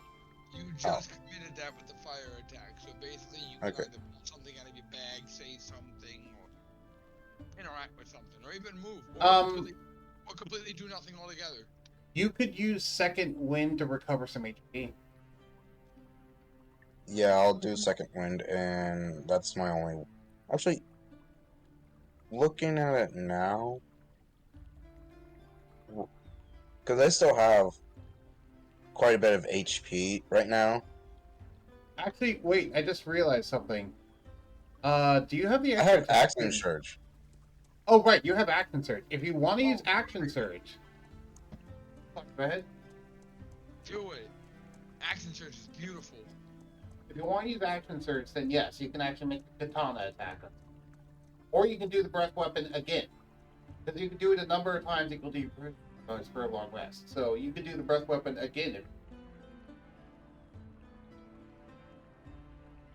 Or you can do a katana slash. Up to you. I'm gonna do a katana slash, Okay. Cool.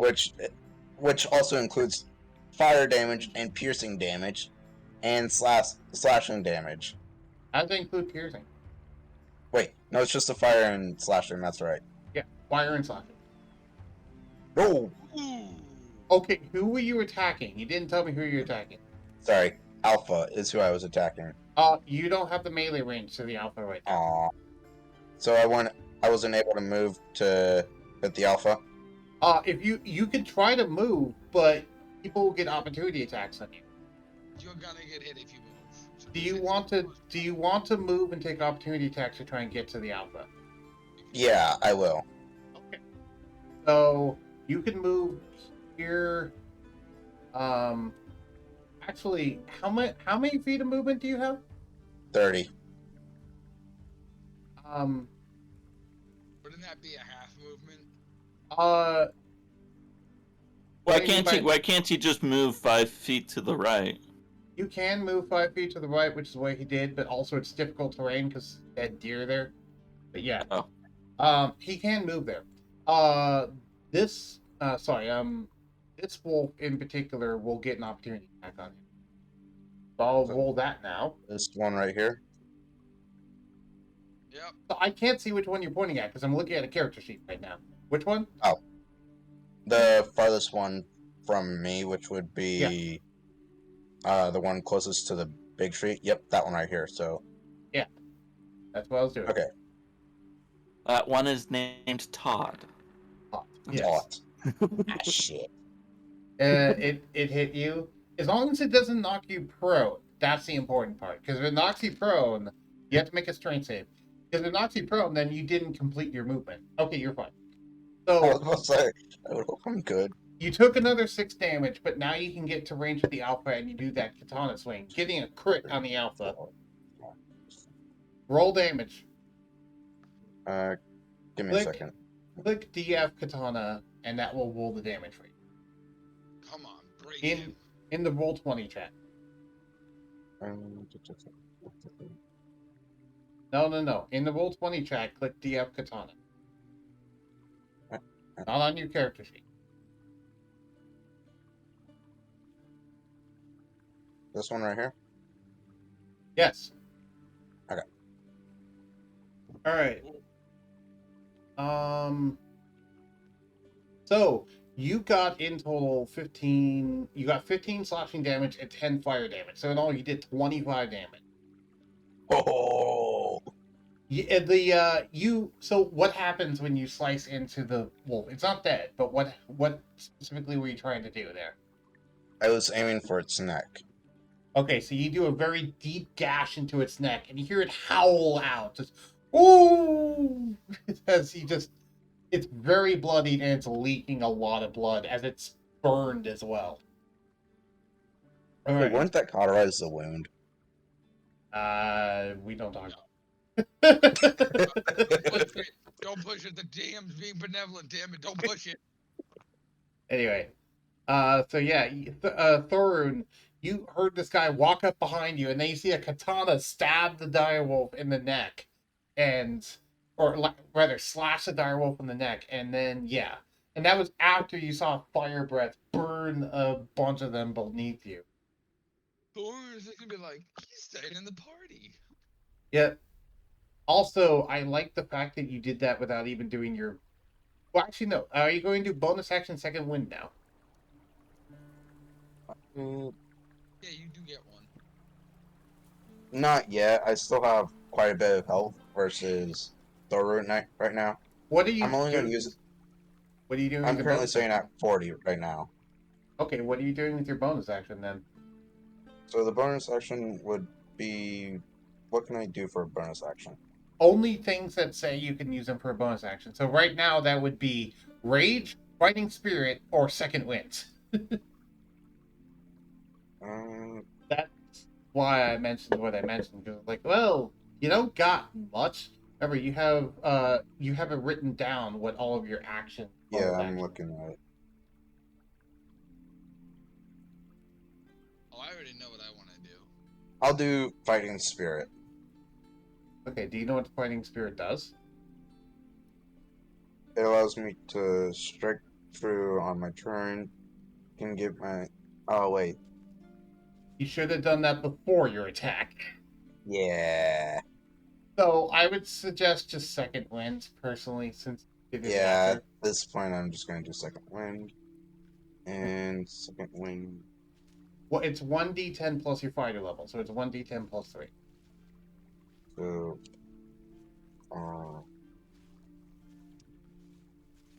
So now you know for the future to remember to do Fighting Spirit beforehand, or to do beforehand. I will say, by the way, Rage would give you resistance to piercing damage. I get 13 extra health. Rage Wow. is hard. Nice. So you're up to 53 again. Almost at max health Nice. again. I can't wait to put my fucking sword to that damn direwolf. I'm gonna fucking kill him. I'm only Well- one swing away. Now you got a chance. It's now your turn, Thorun. Good. With that direwolf bleeding as hard as he is, Thor's gonna basically grab that sword and just yeet right into him with that thing. It'll just be one big heavy raw hunk of iron right into his side. Okay, so what are you doing? Big sword in direwolf. Okay, so you're hitting him with your sword, or you're hitting him with the alchemist fire? With the sword. Oh, Got it. Okay, cool. So go ahead and make a weapon attack.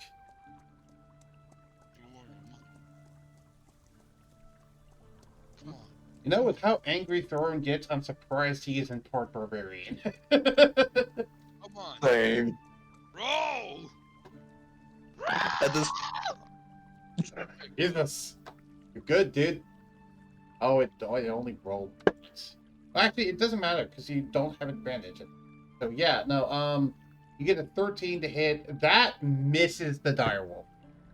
No. It has a 14 to its AC. Ironically, Oh. Accent Surge. You have What? no. You don't need to because you have extra attack. So you get 2 weapon attacks whenever you take the attack action. Remember? Use it. Use it. Use it. That's Oh my. That's a hit. And it's dead. All right. Not only is it dead, but then your swing is so strong that it carries through and hits the other wolf next to it for a further 8 damage. So, yeah, you just sliced all the rest of the way through the dire wolf's head, and then you nearly cleave the head of the other wolf next to it completely off. So, yeah. Are we going straight forward, or are we going off to the right? I mean, off to the left. I figured off to the left. Thorun with an accent surge is gonna take that sword and just swing it the other way towards the other 2 that are next to him. Okay, so this one you mean? Yup. Okay. Action surge, more attacks. Slice them all in half. All right. He is mad. So that's 18. That kills him and deals 7 damage to him. So it actually kills both of these wolves. So both of them get sliced in half at this point.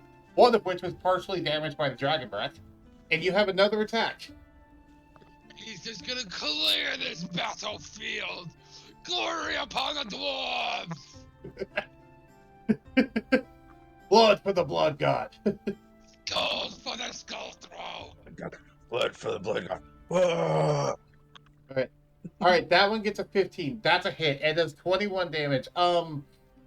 Okay. So funny thing. Wait, hold on. Oh, this might actually be bad. Okay, so funny thing. You deal 7 damage to this one, killing it. You then deal 7 more damage to this one, killing it. The rest then hits Shad. Ah, damn it. So, Damn. Shad, you take 8 damage as the blade smacks into you. Really, Thorun? I Sorry. helped you, and this is your Hey, wants to hey, repay me. you saw him slice through how many wolves? He was just in a blind fury. One. Also, Thorun, you're currently covered in blood. You're covered in wolf blood. He's covered in his own blood at this point. I mean, He's he covered in took a both. lot We of don't know which piercing one's which. damage. All you hear in the woods, and I mean, it's just like fucking screaming battle cry. Thorun, make me an intimidation check with advantage. Yes. Where is this intimidation? Do I just roll a 20? Just roll. You should have an intimidation stat as one of your skills. Hold on, let me find it. There it is. Oh god. Could be bad, but let's do it. Let's do it. Intimidation with advantage. You got a nat 20. That's a 19. Ah! Let me roll wisdom with disadvantage for all the other wolves. So, first one. Well, with their Fails. outfit. Second one. Fails. Third one. Fails. Fourth one. Fails. Fifth one. They're all running away. All the wolves are running away. And Woo! Thorun, you're able to take an opportunity attack on this one. Shad, you're able to take an opportunity attack on either this one or this one. Which one would you like to do? We're eating good tonight. So since Thorun's gonna have the opportunity attack on this one. Oh, did I accidentally do something? No, that was me. Yeah. Okay. All right, So that kills it.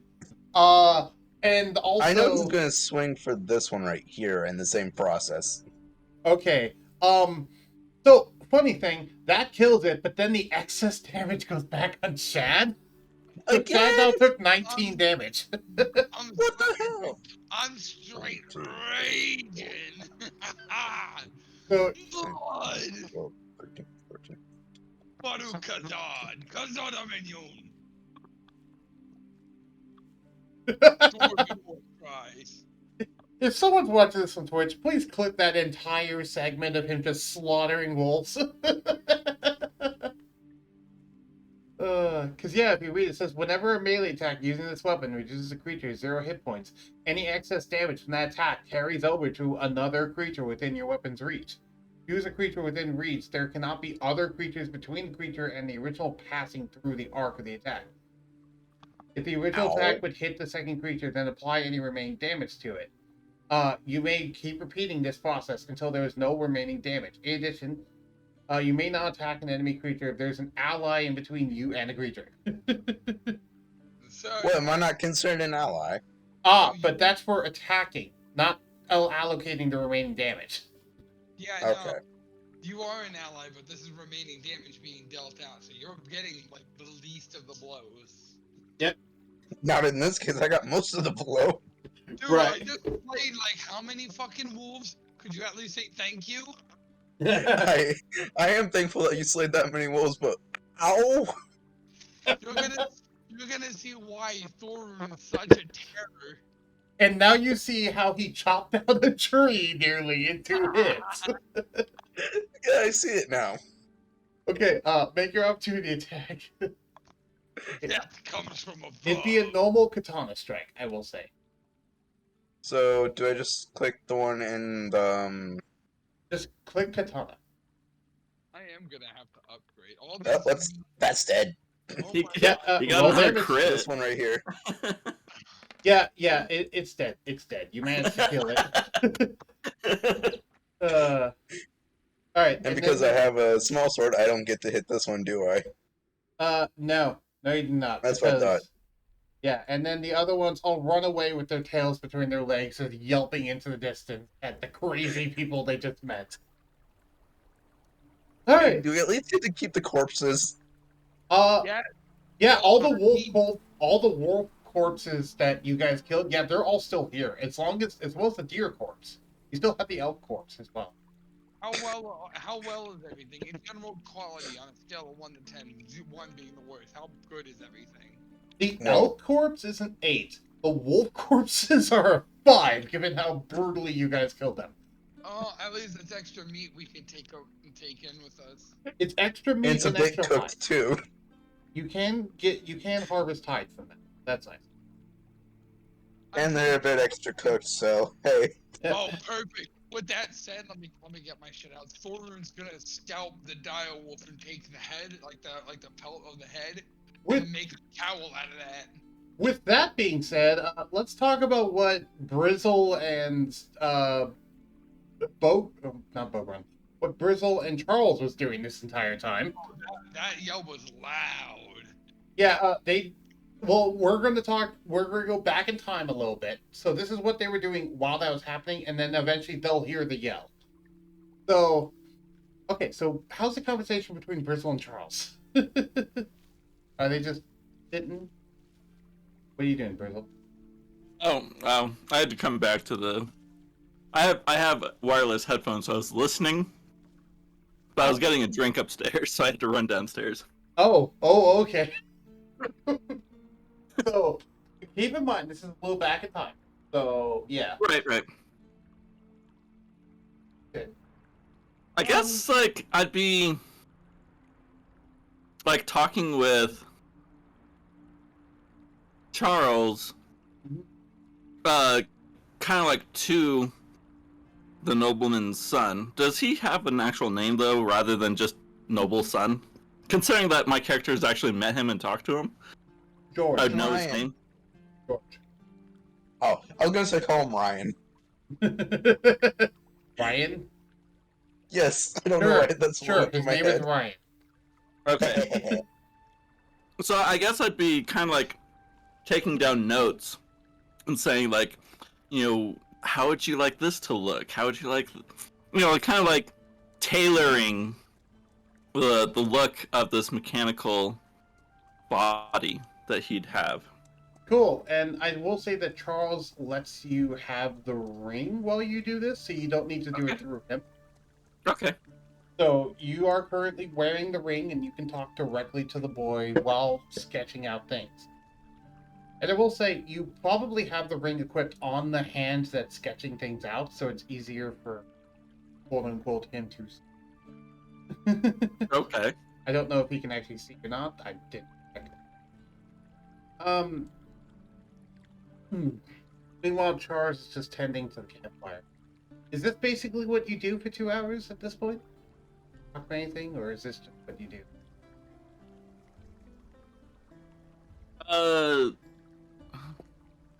I would kind of like to have a conversation, but at the same time, I'm, like the child would be listening, and I'd feel like it'd be a sensitive subject. Right.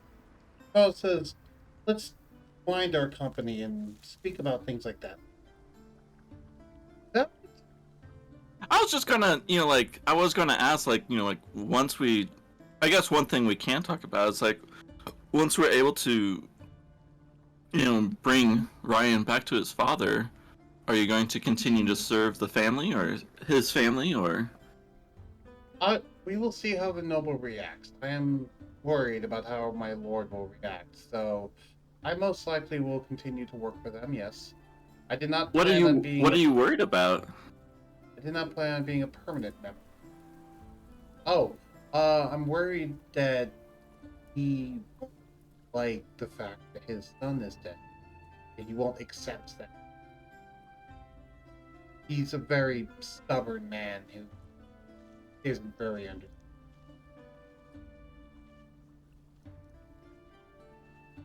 Oh. So Uh, I'm worried how he'll take the name. should should I be worried? I will try to make sure that he doesn't kill you. Okay, now I'm worried. Okay. Fair enough.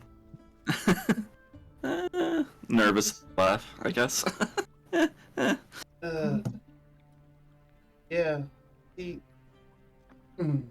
I suppose, thinking to the ring, it's like, Ryan, do you know what your father would do in this situation?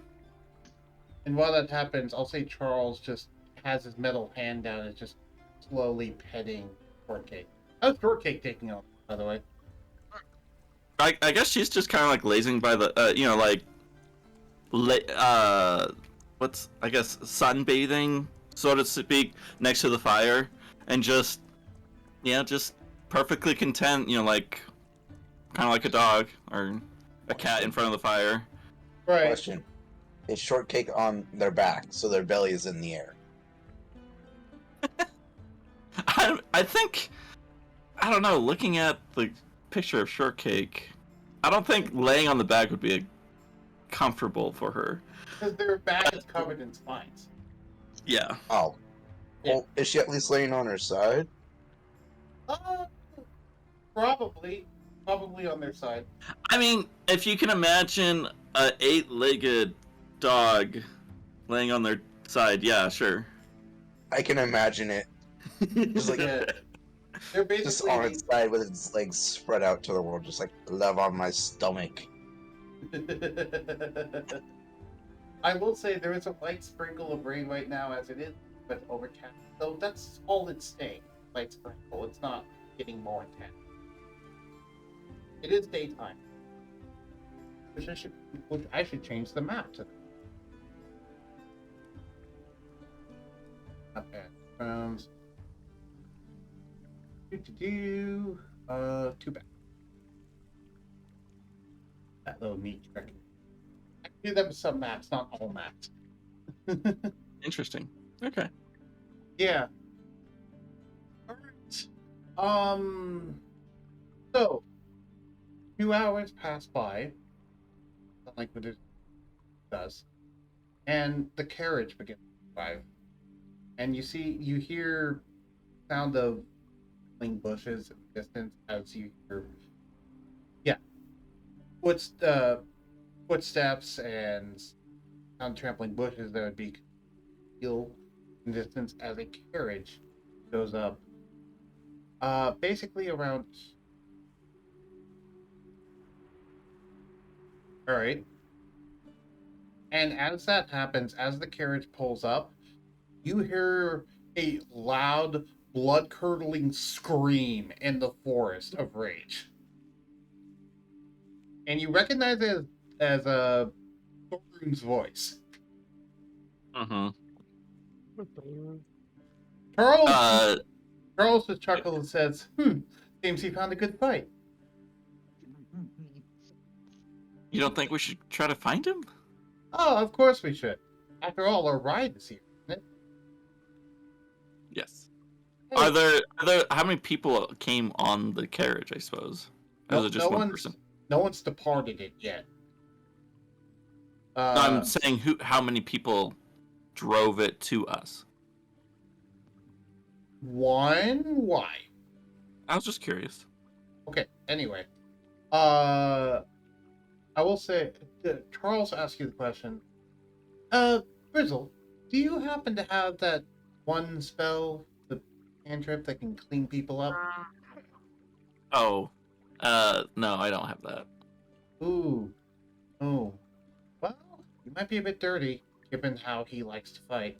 And with that, Charles... I can repair stuff. How about we go find him? Yes, okay. All right. And with that, we'll go back to where the other two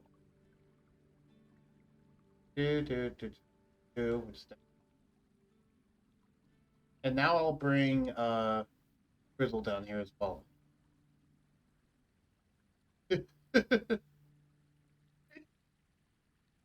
So, you all were starting to skin the animals, and you all were skinning animals and carving meat and all that sort of stuff when Grizzle shows up in the area. Grizzle, you, as you walk towards them, as you start to approach them, you see the corpses of like half a dozen wolves, including one very large wolf, and you see Thorun completely covered in blood. Blood, guts, gore, viscera everywhere. Chaos. What kind of hunting pattern or hunting techniques do you guys use? Well, first we got the elk, and then the wolves attacked us. So we had fun. Like, saw a lot of combat. So you use the die. elk as bait, so you can Not get in- more. Not intentionally. What ended up happening was we got the elk, the wolf snuck up on us, and there was about 10 or so. We killed the alpha, which is the dire wolf, the giant one, and then Thorun decided to hit me with his sword twice in the middle of the fight. So Why did you decide to hit him? He didn't decide to. He just swung. He leaves out the fact that I killed all of this! I got one, okay? And I did a lot of damage to the other wolves. You got the final kills, yes. But I also got a lot of damage. That is true. He did do a lot of the damage. I just ended up coming in and cleaning out. I would like everyone to make a perception check while you're talking about it. Perception. We do need to pack this up though and go. Oh. Okay. Okay. How many hours were you guys in this area? I want to say long enough for the caravan to arrive. I would like everyone to roll me a d20. Sure thing. And roll one for Shortcake as well, and I'll roll one for Charles.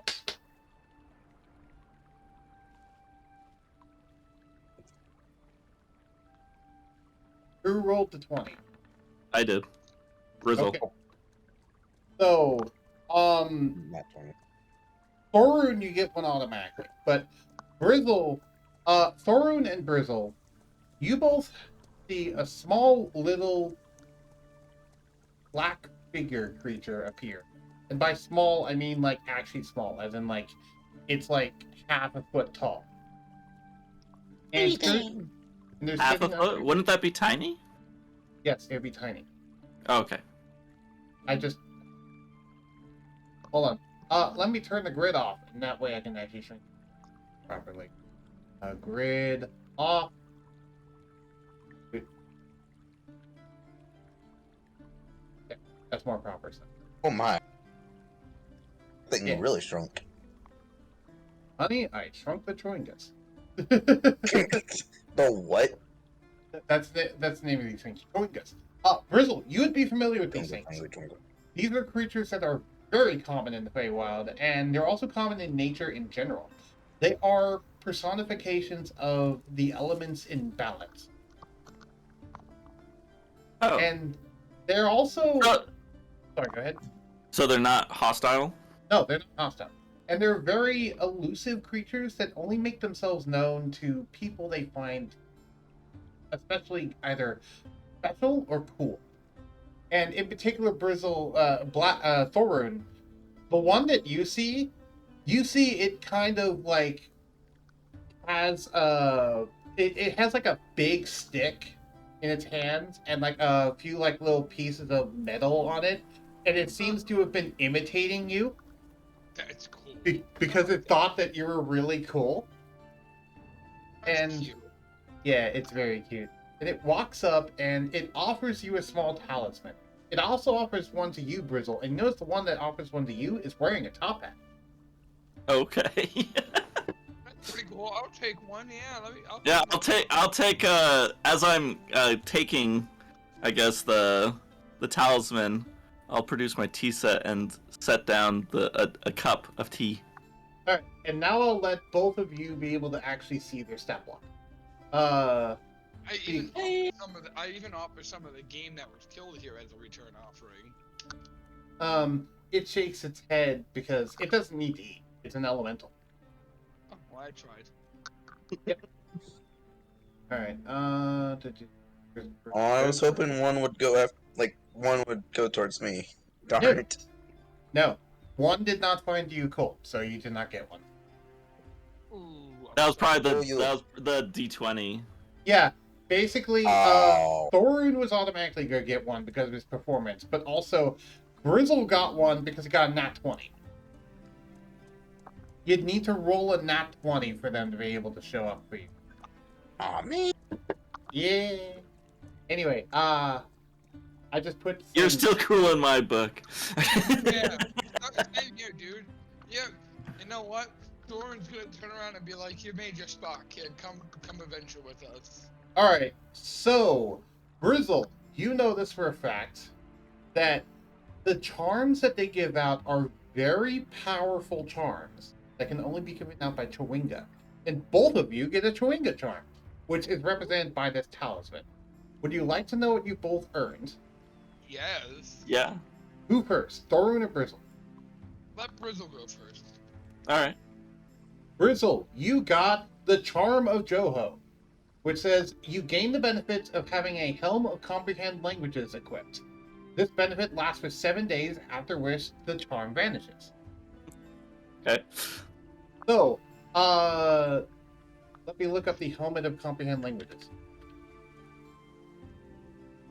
So, the Helm of Comprehend Languages says, once it actually pops up, while wearing this helmet, you can use an action to cast the Comprehend Languages spell at will. Okay. Which can let you understand any language spoken to you or said, I believe, as well as be able to, yeah. Okay, Thorun, you get the Charm of the Mirage. This charm allows you to cast a hallucinatory terrain spell save DC 15, as an action. Once used, this charm vanishes. So, this charm lasts on you until you use it once. So you just have this thing in your toolkit now, Darth, where you can just, at any time, just use the hallucinatory terrain spell. You know what? Thorin's gonna turn that charm into a necklace and just put that on. Why not? At some point, he'll grab it and use it. I will send you a screenshot of what that spell does, by the way. Know what it does, because it's actually a little bit of a complicated spell. And it's a 4th level illusion spell, by the way. So it's actually pretty big deal in terms of abilities. Artificer!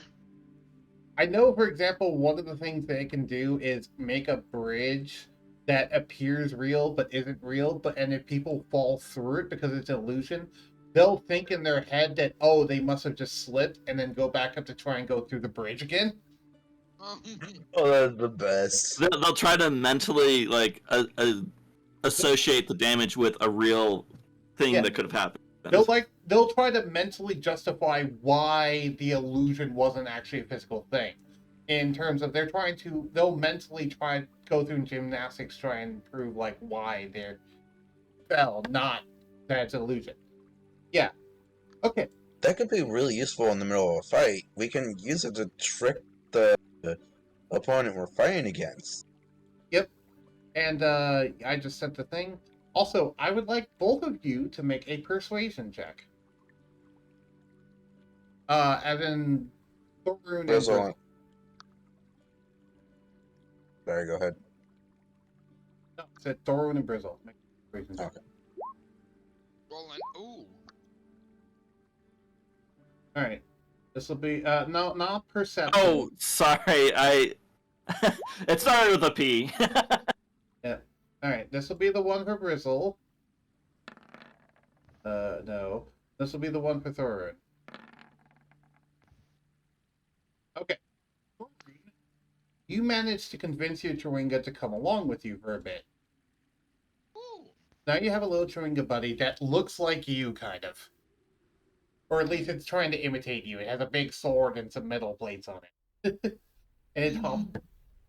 Yeah, and as you pick it up, you notice that it kind of looks at your armor and then looks at your sword and then it's looking around trying to see something. It's trying to look for something. Oh. What do you do with this little buddy? I'm gonna help him try to find that something. I want to see what he's offering. Okay. I like this cute little guy. And he, little guy points over and points at like a rock. Alright, I'm gonna go over there and we'll grab it.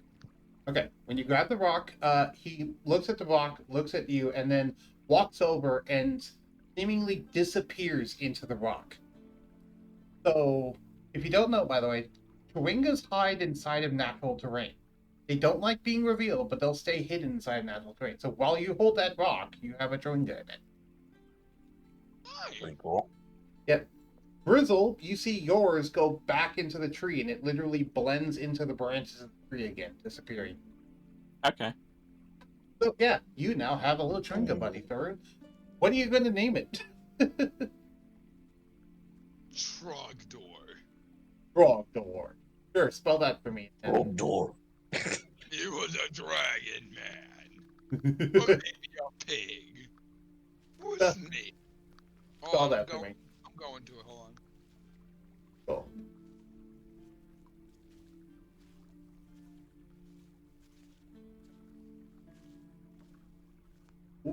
I now have little baby Trogdor. Right. You don't know for how long, but you do have it, yes. It might leave at some point. So, work is lagging a little bit, though. So far, I'd say the first combat of this session actually went well. I thought I was gonna die. Right. But no. You no, were- First, I thought I was going to be fine. Okay, cool. And also now you have a new little buddy, which is Trogdor, the Chewinga. I will go ahead and let you look at his stats, by the way, Brizzle, and not Brizzle, Thorin. Mm-hmm. And Brizzle, do you inform them of the carriage?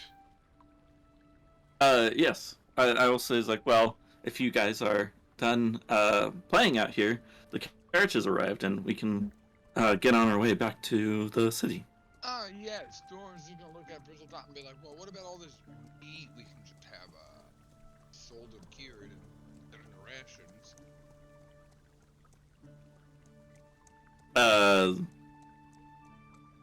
Yeah, you can do that, I suppose. I'll.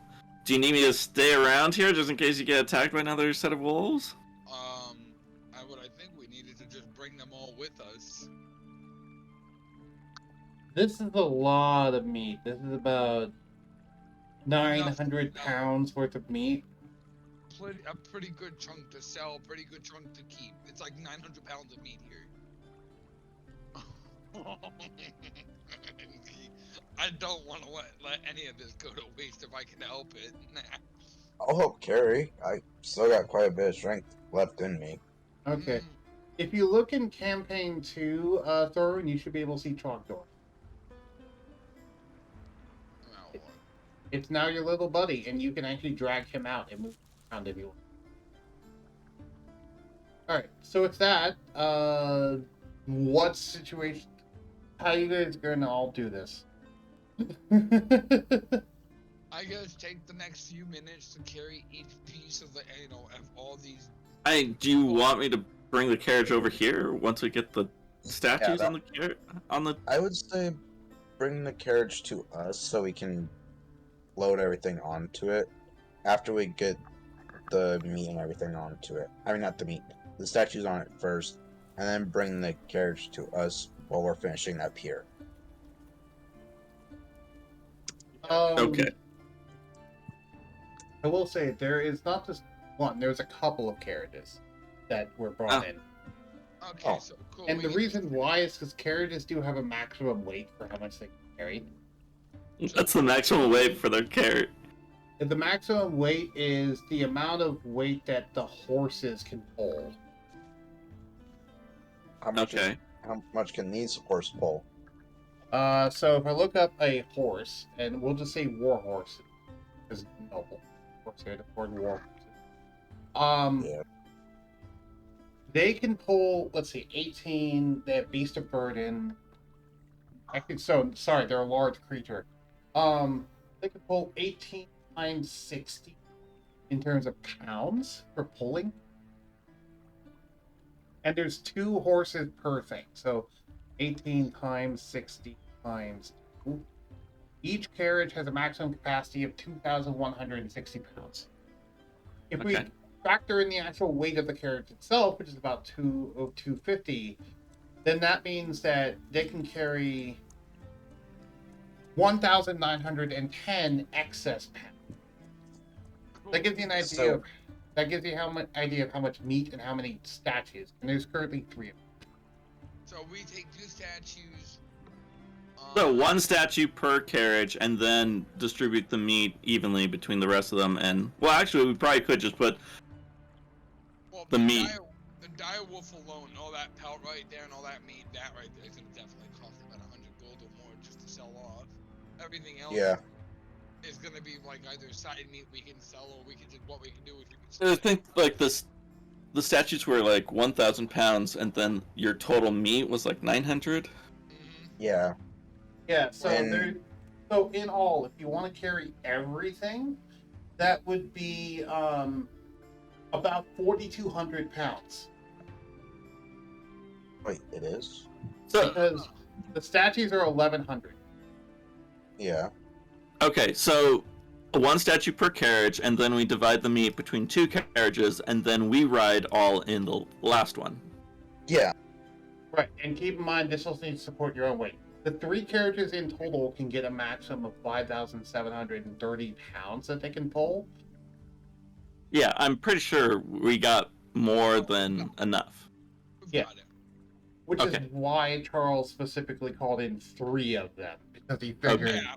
Oh yeah, no, we're taking all of this. Let's go. Okay. So, I mean, alright. we didn't really plan on all this meat to begin with, but okay, like Hey, it works out well. Brizzle, I'm gonna tell you right now, I'm not about to look a gift horse in the mouth, and this right here is a business. Let's move. All right. Let's get going. Fair enough. So I would say that we can just hand wave it from here. All of you get the stuff into the carriage and then in the carriages. There's no one in the carriages, but there's people driving the carriage. And they specifically look like high elves. I will mention Darth. Thorn will just bite his tongue, but there is visible discomfort within him. Yeah. Any female ones? Yeah, 2 of them are female, one of them is a male.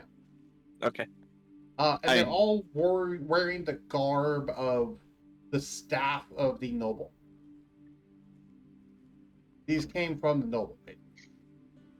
Okay.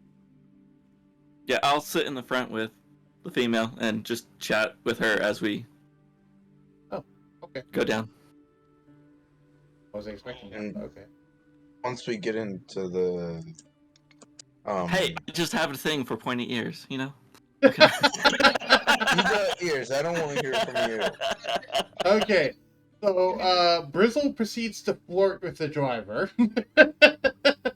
I'm not just very chilling. charismatic, but, you know, who knows? Thorn, I'm just chilling. so real quick, Thorn's gonna take a short rest throughout this entire trip, because being beaten like that Yeah. does put fire in you. That's actually a I'm good gonna do point. this I would thing. say we can all take a small break to grab water and drinks, and then we'll come back. Alright. I'm Alright. thirsty. Oh. And I need food. So do we just mute? I'm just muting myself. Alright. Oh, I come back in 10 minutes, you think? Yeah, that works. 10 minutes, 15 minutes, something like that. Okay.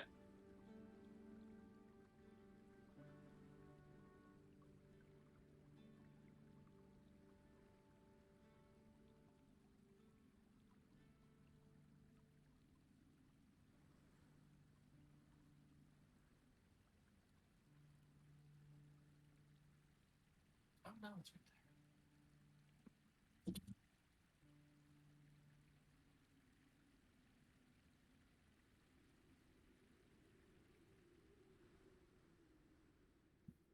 I'm glad Shad got to see the full power of a Thorun.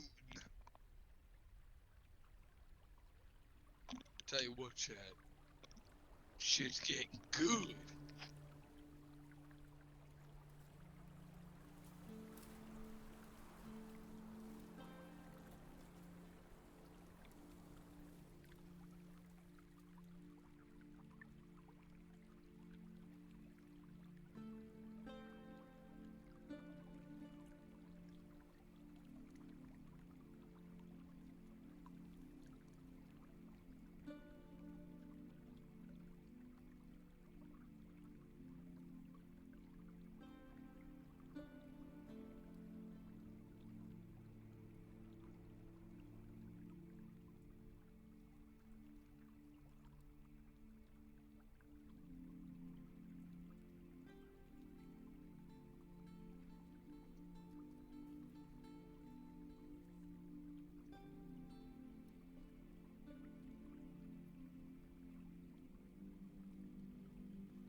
Also, I just now realized I had the calming river music throughout the entire fight. I did not intend that.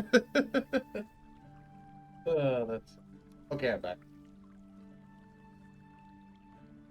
Yeah, Bug Boy. I actually noticed that early on as well, but I didn't want to interrupt the combat, so I was like, oh well, you know. But it's whatever.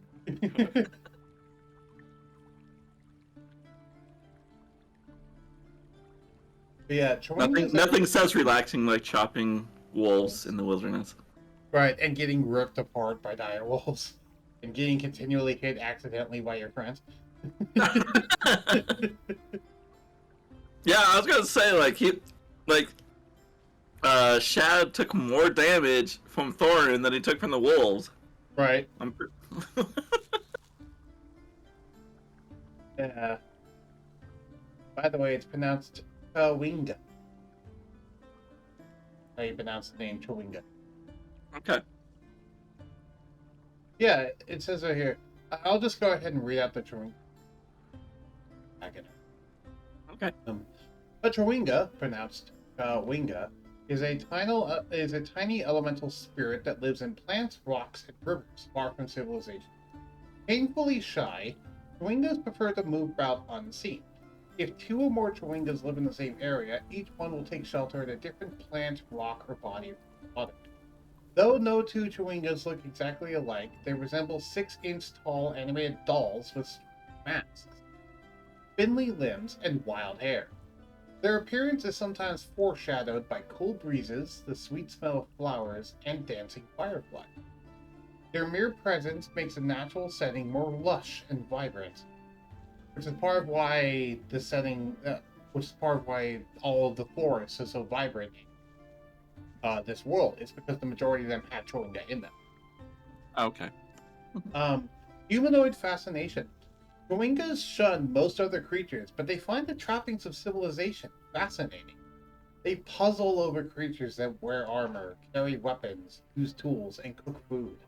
When a Chewinga encounters one of our humanoids, its curiosity sometimes gets the better of it, and it shadows those creatures for a short time to observe them. If it takes a liking to a particular humanoid, a Chewinga might use its cantrips to aid it, or might bestow a magical gift before departing. The features that attract a Chewinga to a particular humanoid can vary. In some cases, a Chewinga might simply like the way a humanoid walks or the way it comes to hair. Other times, it might be smitten by a humanoid's ability to play music or eat a copious amount of food. They don't have names and have no ability to speak. When a Chewinga dies, it turns into a handful of flower petals, a grain of pollen, a stone statue resembling its former self, a blue marble of smooth stone, or a puddle. So They yeah, make me think. They make me think of. Oh, what's the name of the anime? Now I can't think of it. Gosh, I can. Princess Mononoke. yeah, they're inspired by the creatures from Princess Mononoke, which is a traditional Japanese folklore creature. Or whatever the case may be, Thorun is definitely honored by the nature, by nature's gifts. Yeah, they come from a Japanese creature called a nature. It's called a kodama. It's nature spirits from within the tree, and here is how they actually look. Normally, this is how kodama look, Japanese folklore, and here is how Chewingas look. You can clearly see the resemblance. Oh yeah, no, I could definitely see that. Yeah. There's not just forest Chewingas. There's also Chewingas of other elements, like desert Chewingas and snow Chewingas, for example. Chewingas naturally change based off of their environment that they're in. Lava Chewingas. Okay. Gingo, Unga. Unga.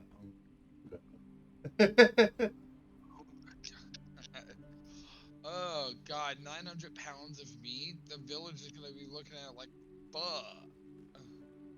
Yep, And like, that's the biggest haul.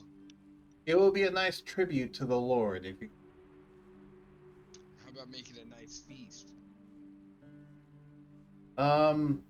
So, how much of that background stuff did you hear, Dark? What, the noise? Of me talking about the Chewinga's background. Oh, I heard all of it. I was here this whole time. Okay, so that's the reason why I was fascinated with you specifically, is because of your primal ferocity and how you're able to fight off all those beasts and yet be a civilized person. It found that very fascinating. And it also found it kind of cool. There's a certain level of savage brutality a man must hold, but as well as keep within. Right? And they're unable to speak, but you can tell that when it was imitating you, it was like shaking its arms the same way that you did when you screamed. I like that. That's actually really adorable. Like shake its head as if it's yelling as well. Right, yeah. Yeah, Chewinga's like imitating people that they like. And in this case, they like Thorun.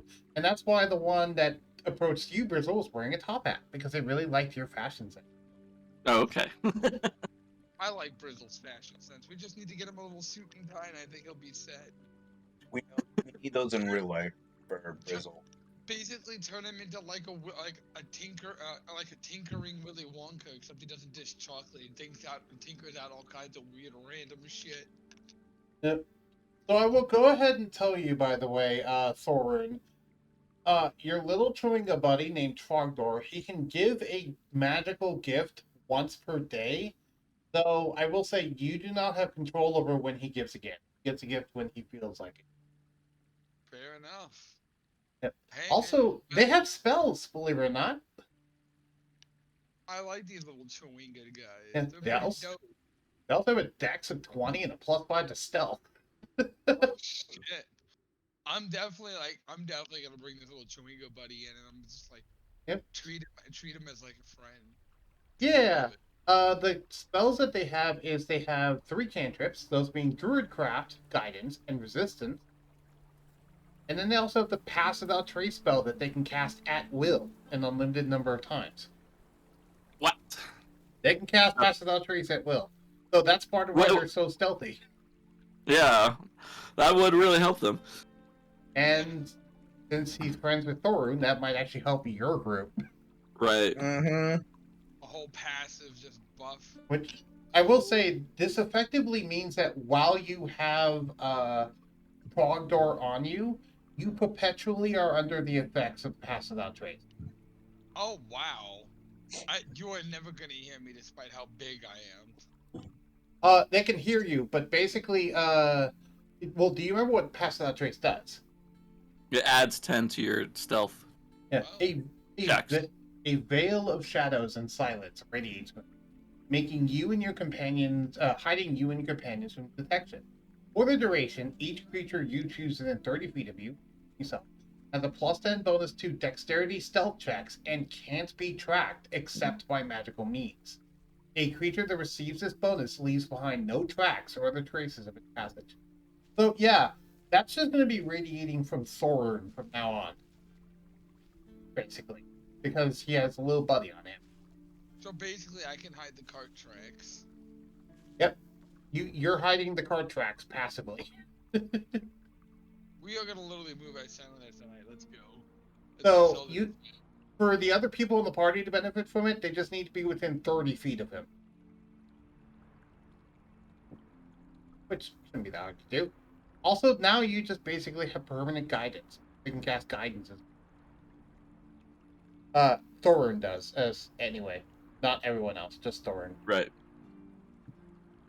Do you know what guidance does, Thorin? Humor me, because I may have forgotten.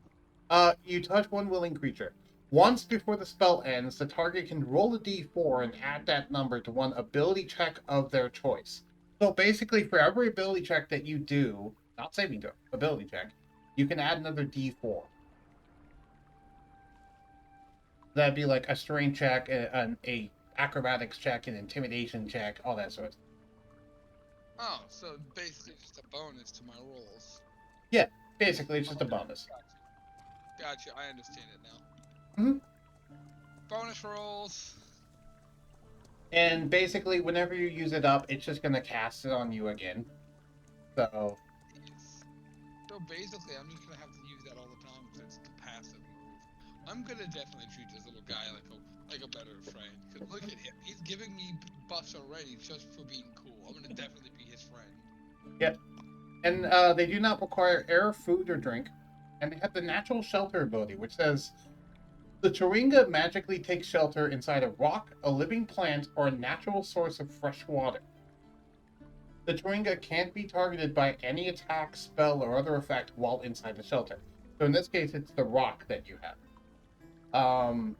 And the shelter doesn't impair the Chewinga's blind sight. Oh, it has 60 feet of blind sight, by the way. Oh, Should nice. have a normal player has a blind sight. The Chewinga can use its action to emerge from the shelter. If the shelter is destroyed, the Chewinga is forced out and it moves in the shelter's space, but is otherwise unharmed. So if they destroy the rock, it's not going to hurt. What was his name? Trogdor. Trog. If they crush the rock, it's not going to hurt Trogdor. He's just going to not have a home now. He also only has 5 HP. Oh no, I need to protect him. Make sure you keep a rock on you at all times. Like He's always an extra rock or more. Yep. Oh, dude, I'm gonna pick up a handful more rocks and just keep them in like a pouch or something.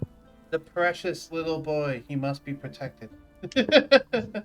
Oh no, he's making us get attached to a creature. We must protect him.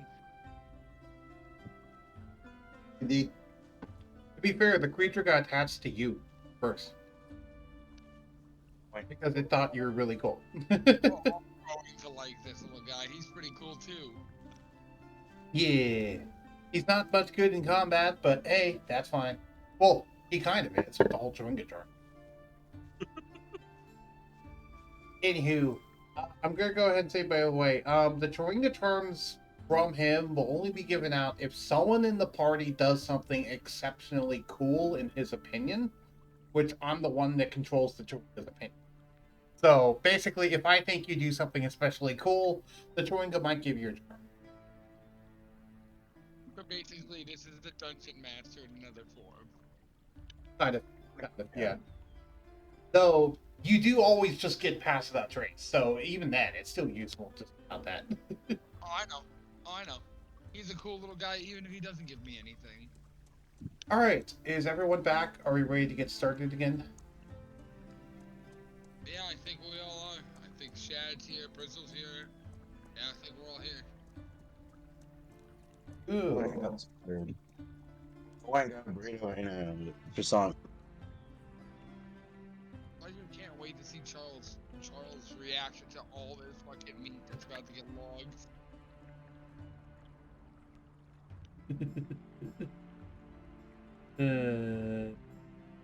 See, you got him. Sorry, someone posted a really funny character. And they're evidently making inspired by something I said. Uh-oh. Uh-oh. Uh-oh. And the little sneak peek they gave me into the character is a panel from an anime with a dude saying, "I have a cool pose for every possible situation." That's going to be an interesting character. Alright, so you all are riding down the road, carriages, and are you in separate carriages, or are you all in the same carriage? I would say just to distribute the weight, we're all in like, just Well, distributing. I thought like the meat was divided into two of them, so that there's two carriages with one statue and half the meat. So, and then the third carriage only has one statue. I thought we were all in that one, but Oh no, yeah, no, that's perfectly fine then. Yeah. Let's do it that way. But you want to ride front. yeah, because there's a front. There's like the driver's seat usually has room for two. So So you're able to. And he just wants to be near the elf. why not?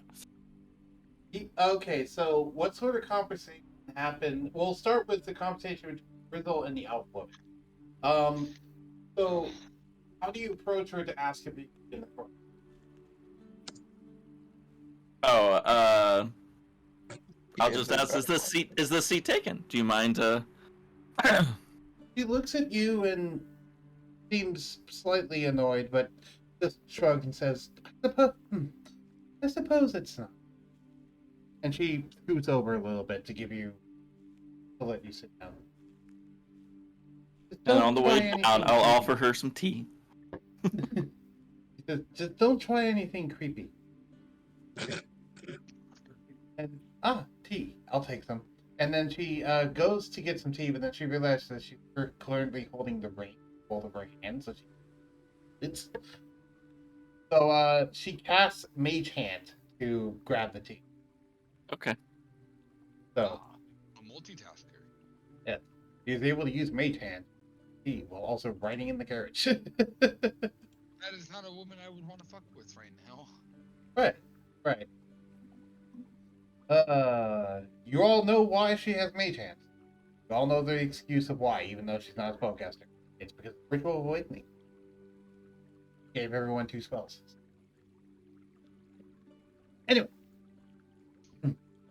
So, she's drinking tea. Any other, I guess with that, we'll talk about Chad, Thorun, and Shortcake. Oh, wait, is Shortcake in the carriage? I'd assume so. Yeah, because she doesn't have a very high speed. Right. Shortcake's in the carriage. So, Thorun, Bogdor, Shad, and Shortcake are all in the carriage with one of those statues in there as well. What's the environment like? What's the conversation like? Is Charles in a separate carriage? No, Charles is in yeah, Charles is in a separate carriage. Actually, he wanted to ride separately. Okay. So basically, Thor's attitude, while although beat the hell up, is very like proudful of that hunt. Like that was like his biggest haul yet. So he'd be very boastful. Yeah. DM, can you turn the music down a little bit? Okay. Definitely regaling. Thank the you. story, just kind of. You can change the volume of your music individually in your own settings. Where? On the top right, there's like a gear, and it'll have like a whole bunch I of see. options. And you can go to audio and video, master music volume level. But yeah, no, basically Thor's just kind of like regaling the tale to everyone that wasn't there, even the guards if they even care to listen. All right. Well, everyone I'm here. Well, the only one here who wasn't involved in that was Me. you. Were involved in that. You were in that fight. Oh, Yeah. yeah. I mean, I wasn't part of it. I saw the result of it. Yeah, but you're also not inside the carriage. Shortcake. Shortcake is the only one who does not know this tale. Because he talked about the tale of the wolves, right? I thought so is it like a carriage or is it I guess I was thinking like an open wagon. No, it's a closed wagon.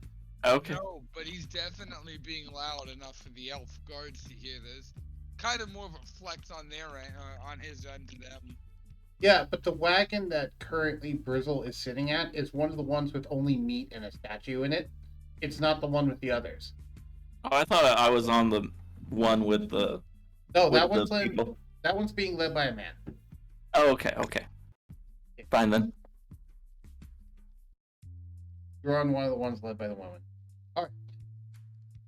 So, yeah. So you regale this tale to everyone, and Shortcake is just kind of looking. Not really.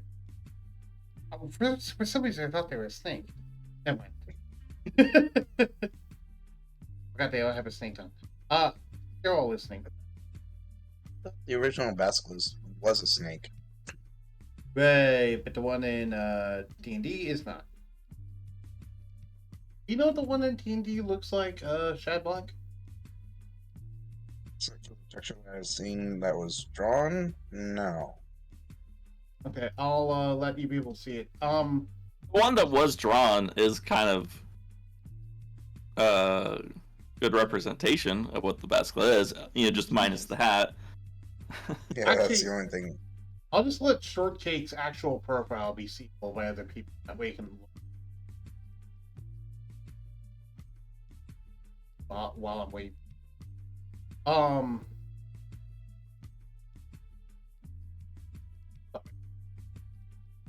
So, all right.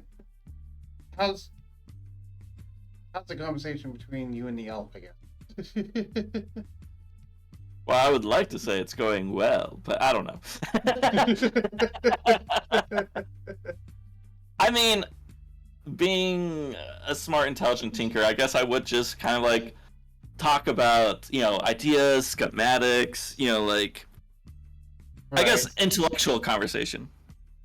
Yeah, and she'd be listening, but you can kind of tell she's not that interested in that personally. I mean, I would think of myself as being like an eccentric, not really paying attention to how she's responding to it, but just, kind of just going on, just like, oh, and then there's this one idea about this great, like it's a pulley, have this wheel that has, I don't know. Anyways, what we need a system of pulleys and levers, and then okay. And then we got the fireball spell into it. Kind of like that kind of thing. Yeah. Or just kind of Mad Hatter type of esque, just ramblings about ideas related to tinkering. Right. Yeah, and she would be humoring you and listening, but she doesn't. It's really kind of going in one ear out the other, but she doesn't want to be rude, so she just and she's focusing on her own guiding the horses. All right. And I sipping just- the tea. Question: can I just yell from one of the carriages? Hey, Brizzle, she's trying to focus. How would you know, Shad? You can't see her. But Are you I don't just- hear her voice. Here, okay, fair. So you want to yell that from one of the carriage? Yes. Okay, make me a persuasion check. And Brizzle, make me a persuasion check with a disadvantage. Brizzle, make an insight check. So, how would I do a persuasion check with a disadvantage? Take the lower number on persuasion. Ah, damn. Yeah. 4. 4. So, you don't even hear him, Brizzle. The reason why you had disadvantage is because of the distance that you're actually yelling.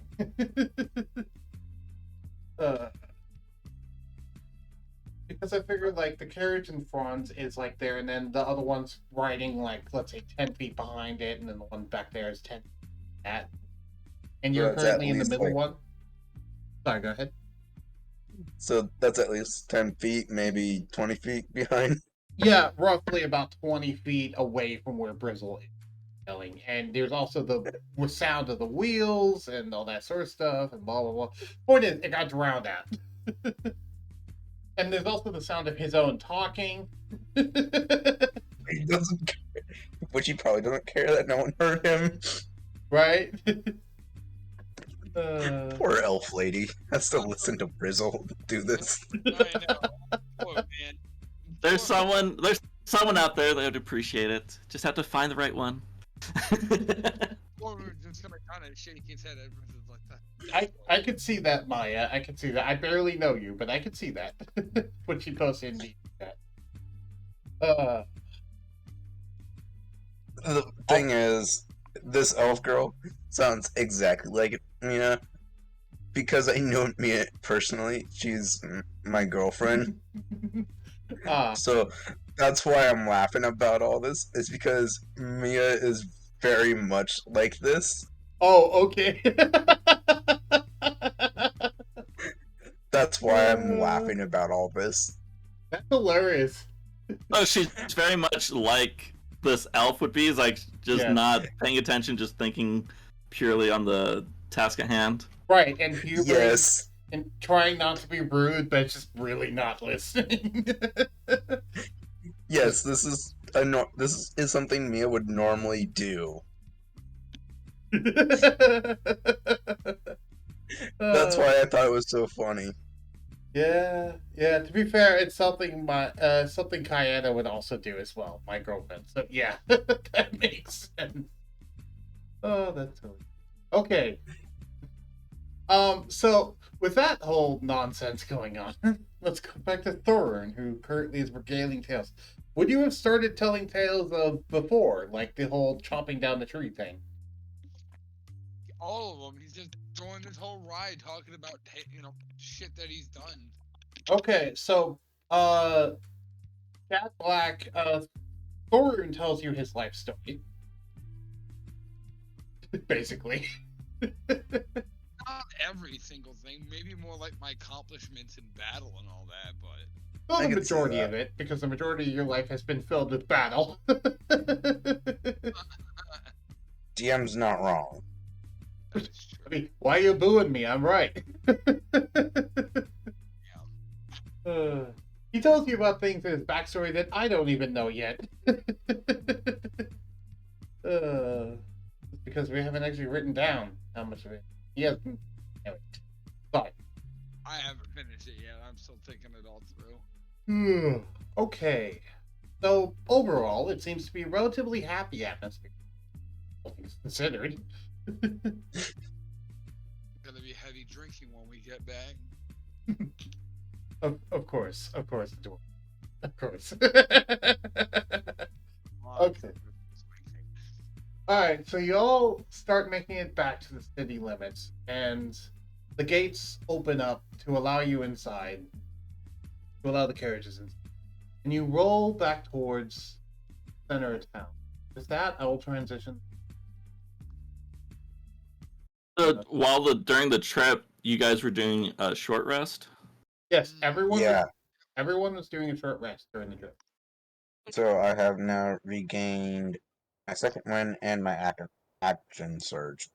I will say it was effectively 5 short rests because it took 5 hours to get here. So you could have used second wind 5 times now, Chad. So that So my would be Roll 4d10 plus 12. so Wrong am thing. I like so am I like completely healed from that entire journey then? You have to roll. You can do the same thing, Darth. You can roll 4d10 plus 12. Yep, I'm fully healed. Cool. Because I got 40, which is more than my actual health points. 40, 10 plus 10. Plus 12. 16, 20. Oh, plus 12. So it's So you recover 28. 28. And I went too far. the reason why it was only 4 times instead of 5 times is because now you actually do have you still have your current second wind not used up. Yeah, that's nice. So That's the nice thing about fighters when it comes to chaining short rests together. They can recover HP quite easily. So do I not have a second win anymore? You currently have a second wind, yes. Okay. So there was 5 short rests, and you used 4 of them. Yes. Okay. So the 5th one is still available. Yes. Okay. Also, you're all allowed to spend hit dice over the course of those short rests to recover HP. So hit dice would be which one? Hit dice. If you look on your actual character sheet, you should see a section that says D10s and D12s available on your character sheet. You don't need to do it because you fully recovered from second winds. You don't need to recover more HP. But it's right underneath the temporary hit points. Yeah. Thorun. Oh, I see it.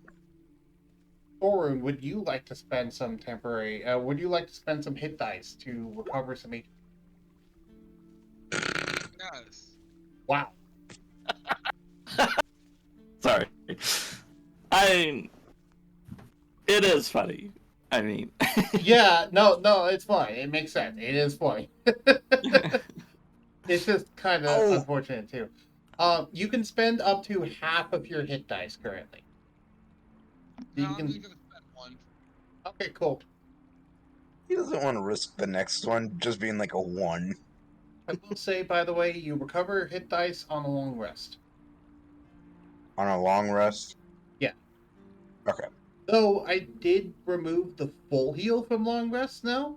However, you do recover a number of HP equal to your level plus your long rest. So you need non-long rest ways of healing, basically, in my campaign. It's different than normal, chat. That's different than normal. So I'm glad I multi-classed into fighter. Yes, because fighter's actually useful when you get long periods of time where you can take short rests. So, you all anything else before you all arrive into the village? Well, village, city. I'm talking with Darth about my idea about the weapon I was thinking about creating. Ah. So because of Thor's nature not bringing. Darth, you're really quiet.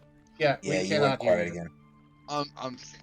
Thor is gonna kind of scroll over some of what he's got there, just to kind of try to get a general idea, and he's just like, I think that can work. Yeah, and then I tell him, well, I can forge it personally, and maybe if Brizzle's okay with it, he can help with some things, because I'm a smith with dragon forging. Okay. And so do you yell out to Brizzle to see if he's okay with it? Because he's still not in your general vicinity. no, I'll talk that's to what him he about was it. saying. He was saying like I'll have to talk to him about it. Yeah, I'll have to talk to him about it. Or I'm not gonna try and risk that yell again. I failed last time. hold on real quick. So basically, Thorin's gonna just take the scroll and be like, I'll bring it to him personally and let him know about what you brought. Thorin's I gonna could, what? I could see Thorin doing that, hopping out of the carriage and be like, "I'm gonna go talk to him," as he just walks up. No, it's more like he's gonna hold on to the scroll and then bring it up when the time is opportune. Oh no, I haven't did it with a scroll. I'd have to.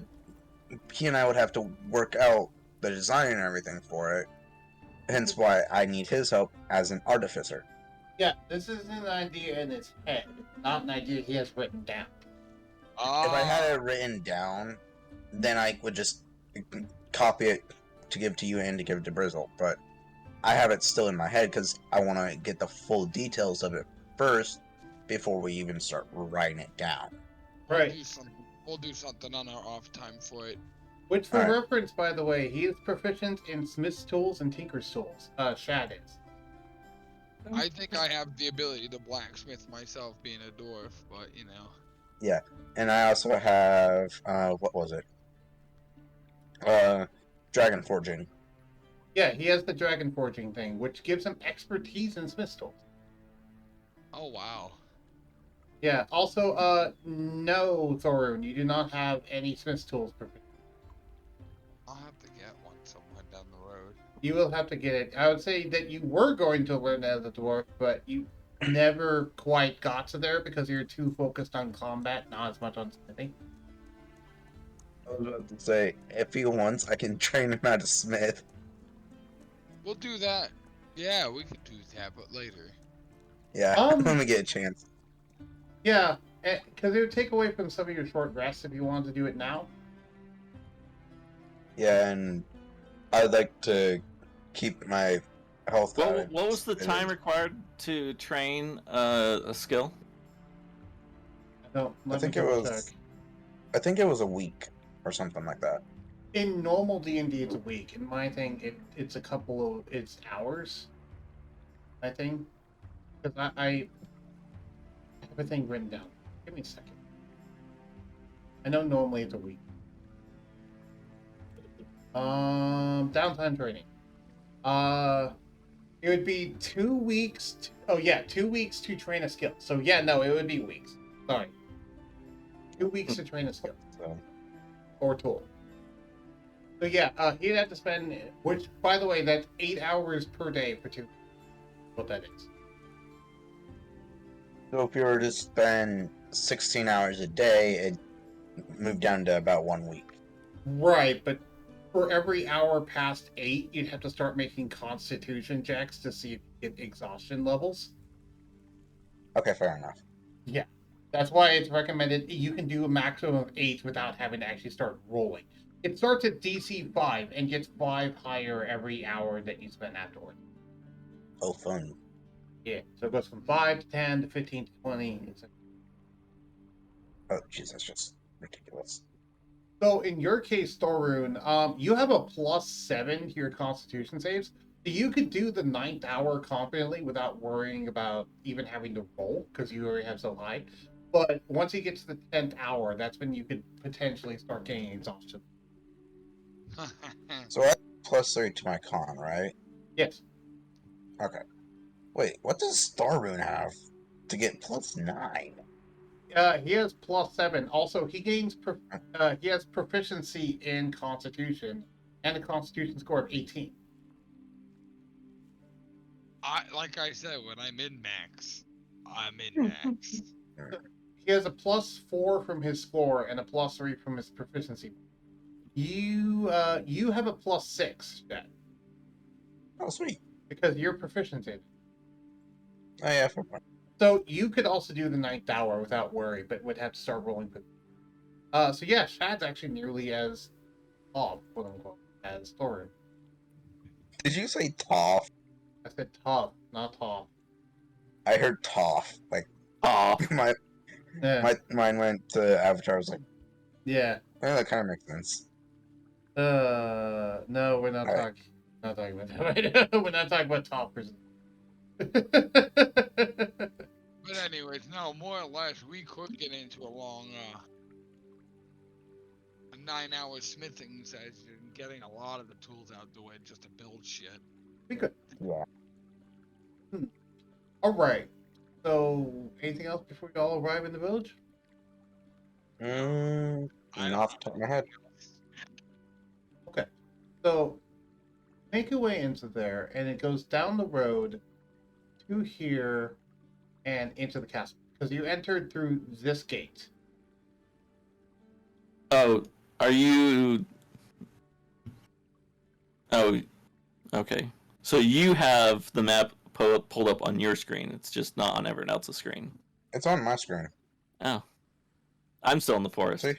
Oh, because I forgot to drag Burzel and stuff there. Never mind. Dragged me there, but you forgot Brizzle. Yeah. Wait, I'm the only one who got dragged there? Dragged everyone. Damn, the dungeon master's slipping. Get him. I'm Yeah, also once you start like indicating that you're like highlighting places on the map, it's like, oh, he's definitely looking at something else other than me. Yeah, I've been staring at this map the entire time. Okay.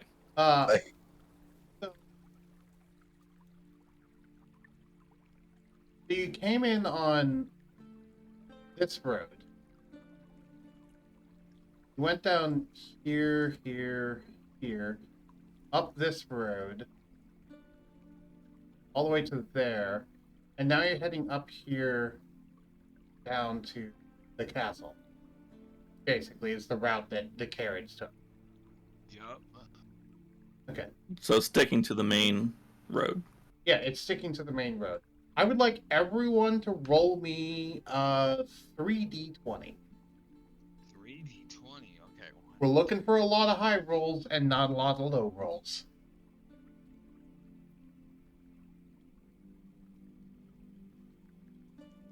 $13, 16, and 6, equaling out to a 35. All right. What it's Yeah, I got 31. What it's equaling out to actually doesn't matter. It's the individual rolls. It's 15, the, 15, 1. Okay. There's still a couple of people who haven't rolled. So you need to roll for Shortcake, and I need to roll for Charm. oh. And you also need to roll for Trogdor. Oh. 2, 3. This one's for Trogdor. Holy. Oh, wow. 20, 18, 18. Nice. So That's for Trogdor. Trogdor blesses all of you with good luck. Has something quite fortunate happen. Ooh.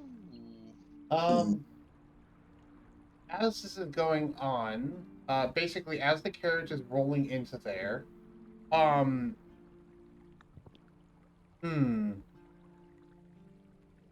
what should that thing? I haven't thought about this. I'm gonna go ahead and say, by the way, that the good thing is that the noble is actually in quite a nice disposition right now. As you all start to enter the castle with the carriages in the courtyard, he's actually in a very good mood right now because of news that he received. Between the sun and all this food, it's gonna be a good night. There's only gonna be one catch for all that, and, well, the ring. Yes. That's gonna be fun. Though that's not the only reason why he's happy right now. He's also happy because, and as you're able to clearly see, he has a new sword scabbard on his belt. Oh, so the man's definitely got something pretty. Yeah, he smiles and you can tell that he's kind of like holding the handle a little bit, even though it's not drawn, and it's not out of like danger or anything. He's like it's a new toy. Haunting.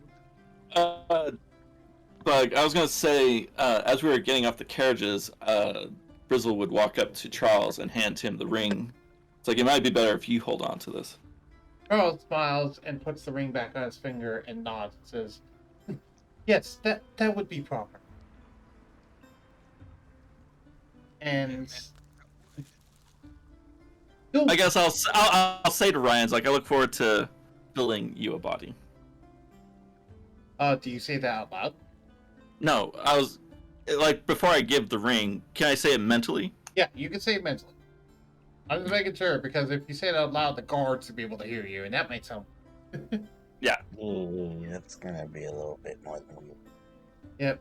That actually might be detrimental to your life. No, I was thinking that. Yeah. To You did Ryan. not say it out loud, so we're good. We're good. Okay. So, Charles now has the ring on his finger, as you all, and the boy is scared. Though Charles mentions that you're home now, we're bringing you back to your father, and that makes the child a lot happier. And That's what we want to see. We the love to news see- that he, part of the news that makes the noble so happy is Charles reported that they found his son. That you guys found his son. Uh-oh. No. But he did mention that the son is in dire straits. Okay. So he mentioned that the son's not exactly intact, but The son is back. he didn't give any specifics. He just said the son is not doing too well, but we found him. So anyway, as you all enter the castle, the noble comes up and says, "Welcome, successful adventurers. How did it go? Where's the boy?" Horns just gonna break off to the side and let Charles explain that one. Question: Are you still covered in blood? I would imagine from all that healing, I would imagine some residual blood, but he explains that off as all the meat inside the carriages. Right. Well, I mean, yeah, your wounds are healed, but I figured you were still covered in wolf's blood. You like Yeah, for the short rest, maybe cleaning yourself up a little bit as best you Yeah. can. Yeah. Whatever blood is on there, Thor just explains as all the wolf Yeah. blood in the carriage. Oh, she just wears it like a badge of pride. More or less. Would. If you're gonna meet a king in style. Oh gosh. Exactly. That's how Thorin thinks. I also Just- like to imagine. Listen, hear me out here. I like to imagine that over the course of the carriage ride, or before that, Thor had carved off, had taken the disembodied head of the direwolf and tried to get the skull out of it, and is now wearing the skull as a helmet. I could see that. Just. It's Just- more dire wolf's cowl. It's like the pelt and all that, but Yeah. it's attached to- So you're wearing the head of a direwolf on you with like the cowl, with like the pelt going back down as a cape behind you. it's That's like- cool. I mean, wait, we're talking about the raw pelt? Because it takes time to like cure it, so that's like. Yes. Yeah, Okay. the raw pelt. Yeah. Why That's I want Thorin to for throw you. up. Gosh. That's Uh, Thorin for you. The king shall know dominance. Anyway, so do you do this or do you not? Oh Yeah, my gosh. I do. Okay. Ugh. Charles, before you went in, mentioned looked at you. Let me clean you up, and he cast prestidigitation to clean you. Fine, I'll take it. Ugh. And yeah, it Already- cleans it up more. As it can get. I mean, it'd be dried blood, but oh man, still just a raw hide. That's so disgusting. Ugh. I mean, in my defense, I am wearing a helmet, so. Okay. Yeah, he's wearing this over a helmet, but yeah. Alright. Okay. Still, I still think it's a. Dwarven culture, baby. Brizzle, make a Constitution check to see if you don't upchuck. Because you're finding it so gross. Make a Constitution check. Okay, you're fine. So yeah, you're fine. I was about to laugh if you failed that. Just. Just fucking throwing up. Welcome to dwarven culture. I know it's a culture shock, but welcome to dwarven culture. I would have had Charles say something like, "Not on the daisies," as in like throwing up at the flowers. Anyway. So the Lord is a little taken aback by your garb, but then remembers that he heard about the wolves and just shakes his head and goes, "Okay." And Little does he know I'm the barbarian. where's my son? Charles. Charles walks forward and says, "Good sir, we have found your son." And he takes off the ring and hands it to the Lord. The Lord says, "That's my son's signet ring." And as he takes it, the Lord is shocked and nearly drops the ring. I'll have the Lord make a dex save, actually. He's making a dex save. Okay, he has a nat 20. He's holding that thing. Yeah. So he holds the ring tight as he hears the voice of his son in his own head from the ring. And tears begin to come to his eyes as he doesn't quite know how to process this. So Thorin would like to unhook his weapon and just leave it on the ground and give more of like a royal bow. And I'm promise him that we are in the works of making a body as we speak. The noble doesn't seem to react, though you can tell that it's still processing things. Trying to put an ease at mine, but I get that. He's in shock right now. He's in shock. Oh, I'm aware. I mean, Yeah. surprise. He looks towards the Lord, looks towards Charles, then looks towards all of you, looks back towards the ring, puts the ring on his figure, and sighs. Says, "This is not what I wanted, but I suppose my son is back, and there is still a chance for him to have some sort of." You all, and he's addressing all of you. You're an adventuring group, yes? We are now. Yes, sir, we are. Since you have successfully done the job, I have another request of all of you. I will Sure. give you a reward for your previous job. I just have a request of all of you for another job. Sure. What is it?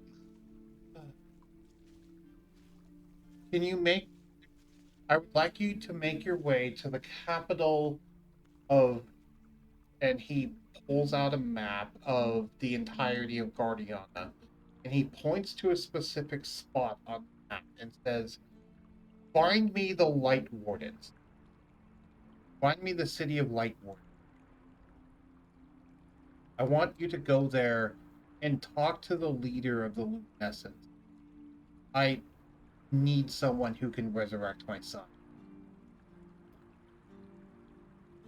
Tall order, but I think we can do that. How far a trip is it to the city? Pretty far. As far as the city does not have a teleportation circle within it, though the nearest city you could transport to that does have a teleportation circle would be Redstone Port. Which, that rings a bell, because, okay, how many of you originate from this continent? I'm not sure where most of you dwarves originate from, so. Well, you were outside of it. I'm from an island. Chad, you were from somewhere else, yes? Yes, I was from a little island. Yeah. You recognize Redstone Port as the place that you landed when you first came to Guardian. Mm-hmm. So yeah. The noble continues and says, "Take the teleportation circle in town. Tell them that you're on business with them. They will let you use it for free if you are. And teleport to Redstone Port. After that, it will be about I don't know, 2-week trip, roughly on foot, and how fast you are. It'll be about a 2-week trip, walking from there to the capital of Luminous. Why those bastards don't just have a teleport.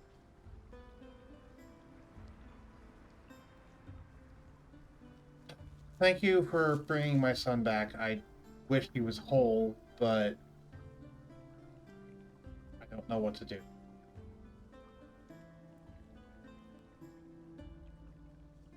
He looks towards all of you. I wish there was more we could. I wish there were more we could say, but there isn't. All we can do is try. Charles chimes up and says, I think it'd be best if I stayed here with you, my lord, and he gets cut off and says, no, I want you to go help them bring my son back. The Lord is saying this to Charles. Charles is taken aback a little bit, but says, but Lord, you need protection here. And he says, they also need protection. But I guess you have a point. I'll leave it up to them. And he looks towards the one who's been talking to him most here, Thorin. You. How useful has Charles been for you? Do you need him to do this? Thorin's just gonna look to the rest of the party and just kind of get their opinions, because I don't want this to just be a one-person decision. I want this to be a party decision. Okay. So all of My you may not response- discuss amongst yourselves. My response is I just got here, so I have no clue. I Thorin, barely met you all. You're a party member now. After that fight, you saved my life by reducing those wolves down in half. You get a say too. Well, considering he called the carriages, I would say he's pretty useful, considering he has more connections than we do as adventurers. This is true, but my answer has been resigned to your guys' answer. So whatever you choose is my choice. Charles pipes up and says, I called the Lord to bring the carriages here. I wouldn't, that far astray, I wouldn't be able to summon much. I personally think I should stay with my Lord. He votes to stay with his. I feel like he's valuable, but if it's his choice to want to stay, then I would support that. Okay, so that's 2 votes for wanting to for him wanting to stay. What about anyone else have any inputs before I make the final decision? If he wants to stay, I'd say let him stay. If he feels he can be of more use at here with his lord, then I'd say let him stay. Then he shall stay. Charles smiles and thanks all of you and says, thank you for being understanding. My response is not a problem. I know how it is. I know we'll run into each other at some point. You can stay. We'll see you when we get back. Charles smiles and says, Godspeed, my friend. The butlers are Alright, and as this happens, Charles turns towards his lord and goes stand by him and says, now, sir, I think it would be nice to give them their reward, wouldn't it be? As like a little jab at it. The noble sighs and says, yes, the promised reward. And noble turns towards you and says, I will either give you 200 gold pieces or an uncommon magic item. Which would you prefer? And each Real person quick. chooses their reward differently, or is it a collective whole? Now, this is just from me to the DM, not from Thorin to the king. This is, you can choose one or the other, and this is what everyone in the party would get. Either everyone in the party would get 200 gold pieces each, or they get one uncommon item each. Okay, so one choice affects the whole group. How do you want So, to play it? how much does one uncommon magic item cost? Retail, it's about 500 gold pieces. Now, retail, yes, we would be getting a better deal with the uncommon, but it is completely random to the DM and whatever he wants to give us. The I know, uncommon that's- one, I will say, to make it only costs 100 gold pieces, but selling it retail itself for 500. Which means we could probably just create a loophole. Just, yeah. Yeah. I'd rather go with the gold. If we can craft it for 100, But imagine I'd rather. Well, I think the other caveat to crafting stuff is that you have to be able to investigate it. You have to have one in your hands, investigate it, learn how it works, and then you can craft it. You can't just craft things if you've seen it once. And you also need the proficiencies to be able to actually use the proper tools to make it, as well as getting base material. So basically, what would happen here is if we took the uncommon magic item, we could all just hand our one item that we all get each. If Brizzle, have him study all of it and then turn it into whatever we need, or even mass produce it, so that way we can get more gold. Right, and worst comes to worst, if you get uncommon items, you guys don't want them in the future, you can just sell them on some open market. So I'm taking the gold. Not gold, but I'm taking the uncommon item. Me personally. yeah, To you guys. I guess I'll take an uncommon as well. same. So uncommon it is. Uncommon it is. All right, and so I'll pick uncommon items for all of you guys. Give me about 5 minutes to look through them. Oh, by all means. I gotta go to my inventory anyways and get ready to edit. Oh, the Dungeon Master.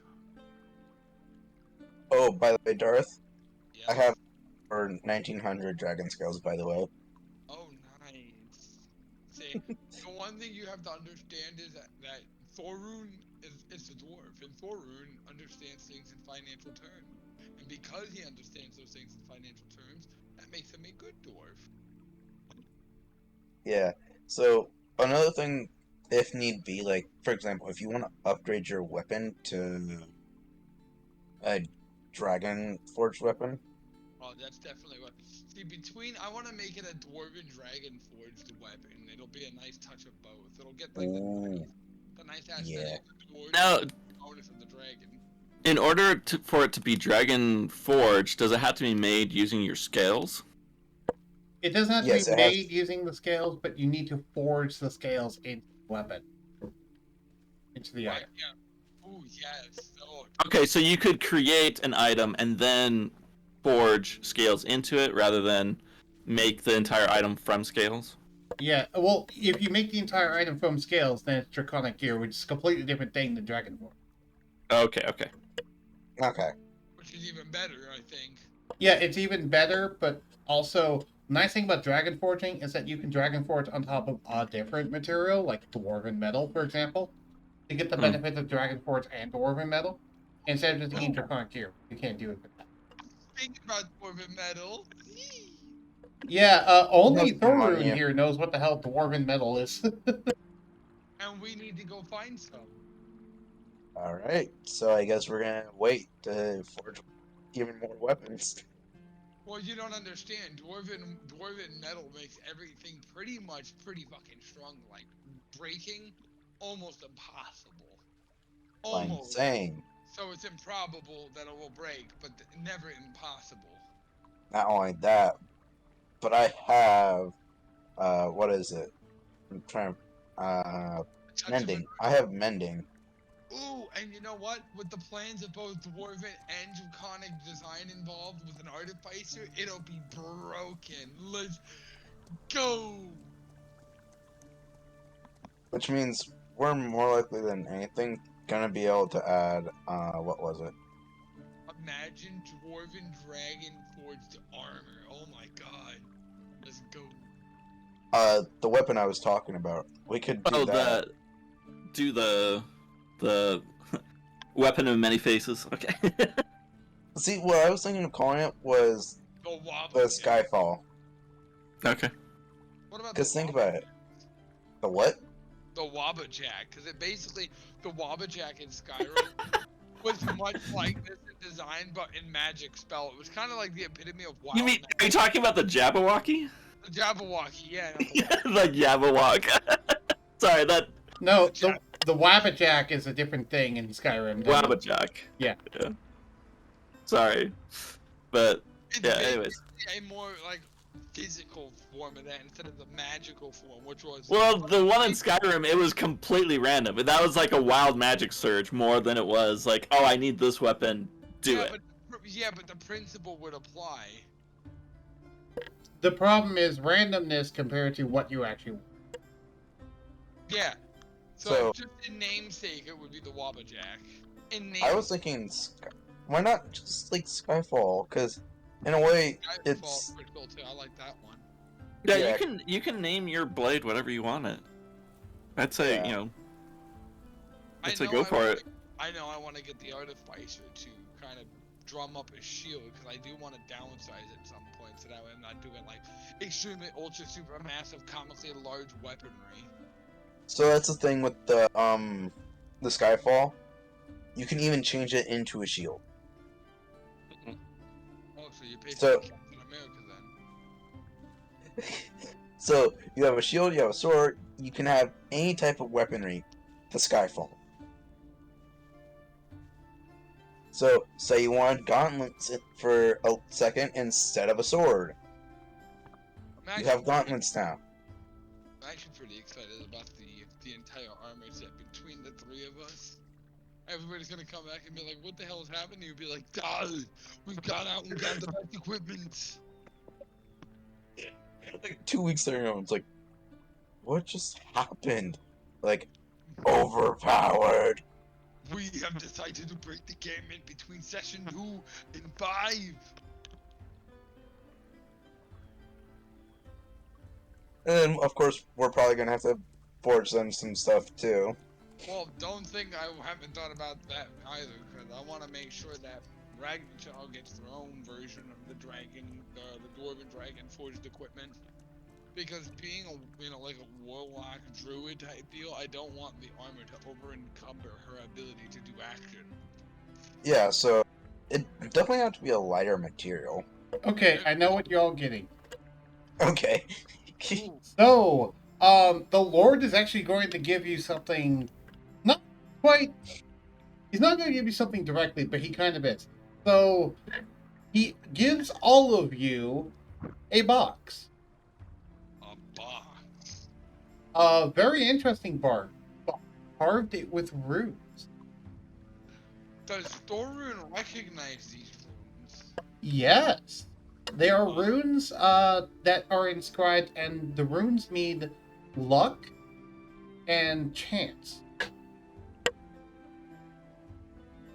The luck of Is chance. this what you shared with your other group? Yes, this is in fact the loot box. The D&D I made a magic item that's literally the D&D equivalent of a loot box. God damn it. So, you all received a loot box. It's an uncommon rarity loot box. How this works is that basically you'll have to do a DC 20 investigation check to actually open it. But when you do, you will get one uncommon item and 2d4 rolls on the loot table. Could be anything, pretty much. So, Wait, how many uses does this thing have? one. Once you open it, One. it's you. Once you open it, it's done. And also, you have no control over what uncommon item it gives. It just wants to open, it's open. And you just have the thing. And I just roll on the table, see what you get. Okay, Thorun will go ahead and I guess be the first to open the box. Well, you have to investigate it to open it. You have to make a DC 20 investigation check to figure out how to open it. I would have all of you make an investigation check now. Shit, who? 2? Wait, what's the 19 for? That's the advantage / disadvantage thing. It automatically rolls the 19 in case you have advantage or disadvantage. Damn it! Can I do another one or no? Did I open it? I'm waiting. No. Did Brizzle roll? No one opened it. No one managed. No to one opened it. Do we have to do another one? Charles chuckles and says, "Look!" And he takes one of them and points out a small little nook in one of the, because he's opened these before. Points out a small little nook and says, "Here, press there." And so he shows all of you how to open it. So now all of you can open it. By the way, Shortcake also got one. Sure. Frizzle, do the thing.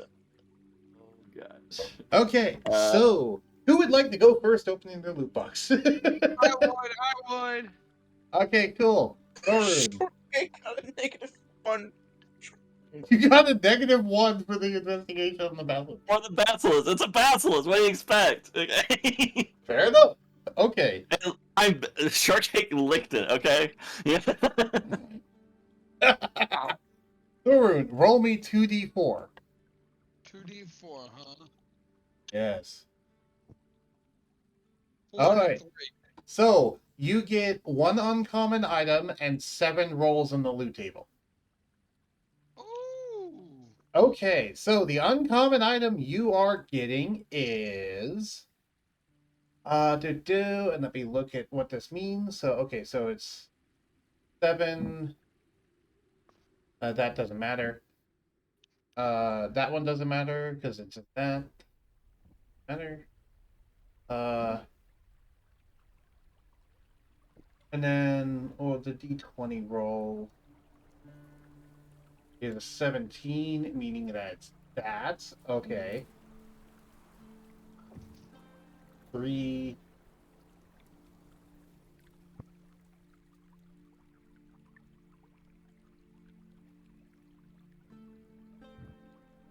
Oh, hold on.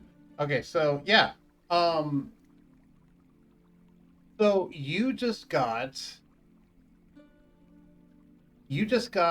a +1 battle axe that is dragon forged with red dragon scales. What? Yo, just the kind of weapon I need. Yeah. And he's just gonna look at Brizzle with this shit-eating grin. All right. So, and you also got a couple of rolls on the loot table. So let's see what you got from the loot table. So, Now, wait to see what we can do. mundane item, 10 silver pieces. Mundane item. Mundane item. This is not showing up in the chat, by the way. Mundane item. Mundane item. And 10d4 copper pieces. You got 10 silver, 10d4 copper. Let's see how many copper. Roll me 10d4. Who? You. Oh, 10d4? Yes. Yes. Yes, child. Excellent. 28. All right, so you got 28 copper pieces, 10 silver pieces, and 5 mundane items. Let's see what mundane items you. A bottle of ink, a piece of chalk, some mason's tools, a dragon chess set, and a dagger. What's the dragon chess set? It's Basically, Like, just little, just chess? it's just dragon chess, which is basically chess. It's just a slightly different form of chess. Alright. Yeah, so there you Yeah. go. That's the result of your loot box, Blackmane. nice. Yeah. All right. So who wants to go next? I guess I'll go next, then. You can go ahead and add all of that to your inventory, by the way, Thorun. That's a lot to add. Yes, it is. Is indeed a lot to add. 5. Okay, so you get 5 rolls on the loot table and an uncommon item. Your uncommon item is what the hell is that? That's a name I don't recognize. That's a bit terrifying. Borchlucan Bandoy. Does this go in my I think inventory?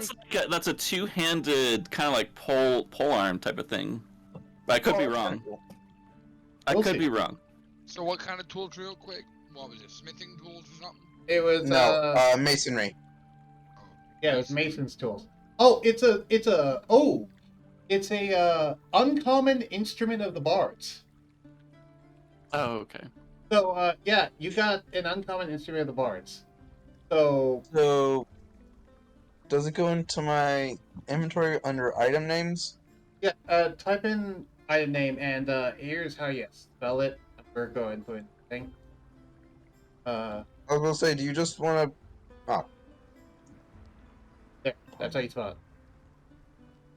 But yeah, Fulculum Bandore, an instrument of the bards, is an exquisite example of its kind, superior to an ordinary instrument in a way. 7 of these types of instruments exist, each named after a legendary bard college. That's evidently the name of a bard college. The following table lists the spells. It requires attunement by a bard, though. You're not a bard. So, is At that anyone in point, the I just party? need, Is anyone in I the can party? just sell it. Yeah, you can just sell it, but or you could multi-class in the bard.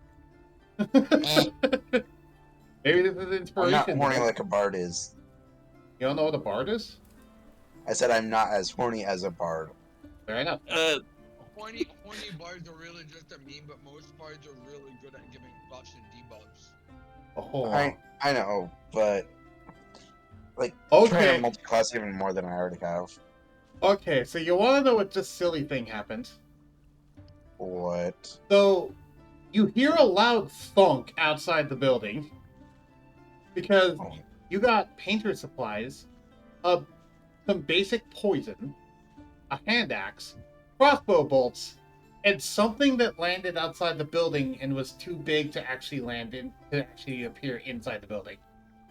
All right. So, what was the first thing So a hand axe is what I need to do, right?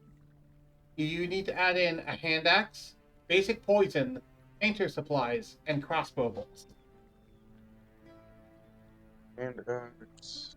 Specifically, it's 20 crossbow bolts. You said painter. Yeah. Supply. That's a tool. Yeah. Ah, it goes under tool. Okay. So I need to do. Well, you have the physical item, you don't have the proficiencies. But No. So I don't put it under. So would I still put under tool No. proficiency? So I just put it No, as item. item, yeah. Just put it as an item. To, Okay. I need to talk. How do I get rid of these again? There should be a little lock in the bottom right. We can click that and then something. Oh, that's right. All right. So I got the Pinterest supply. What was the other one? Crossbow. Crossbow bolts, not crossbow, just the bolts. Yeah, 20 of them. crossbow. And then there's basic poison and hand axe.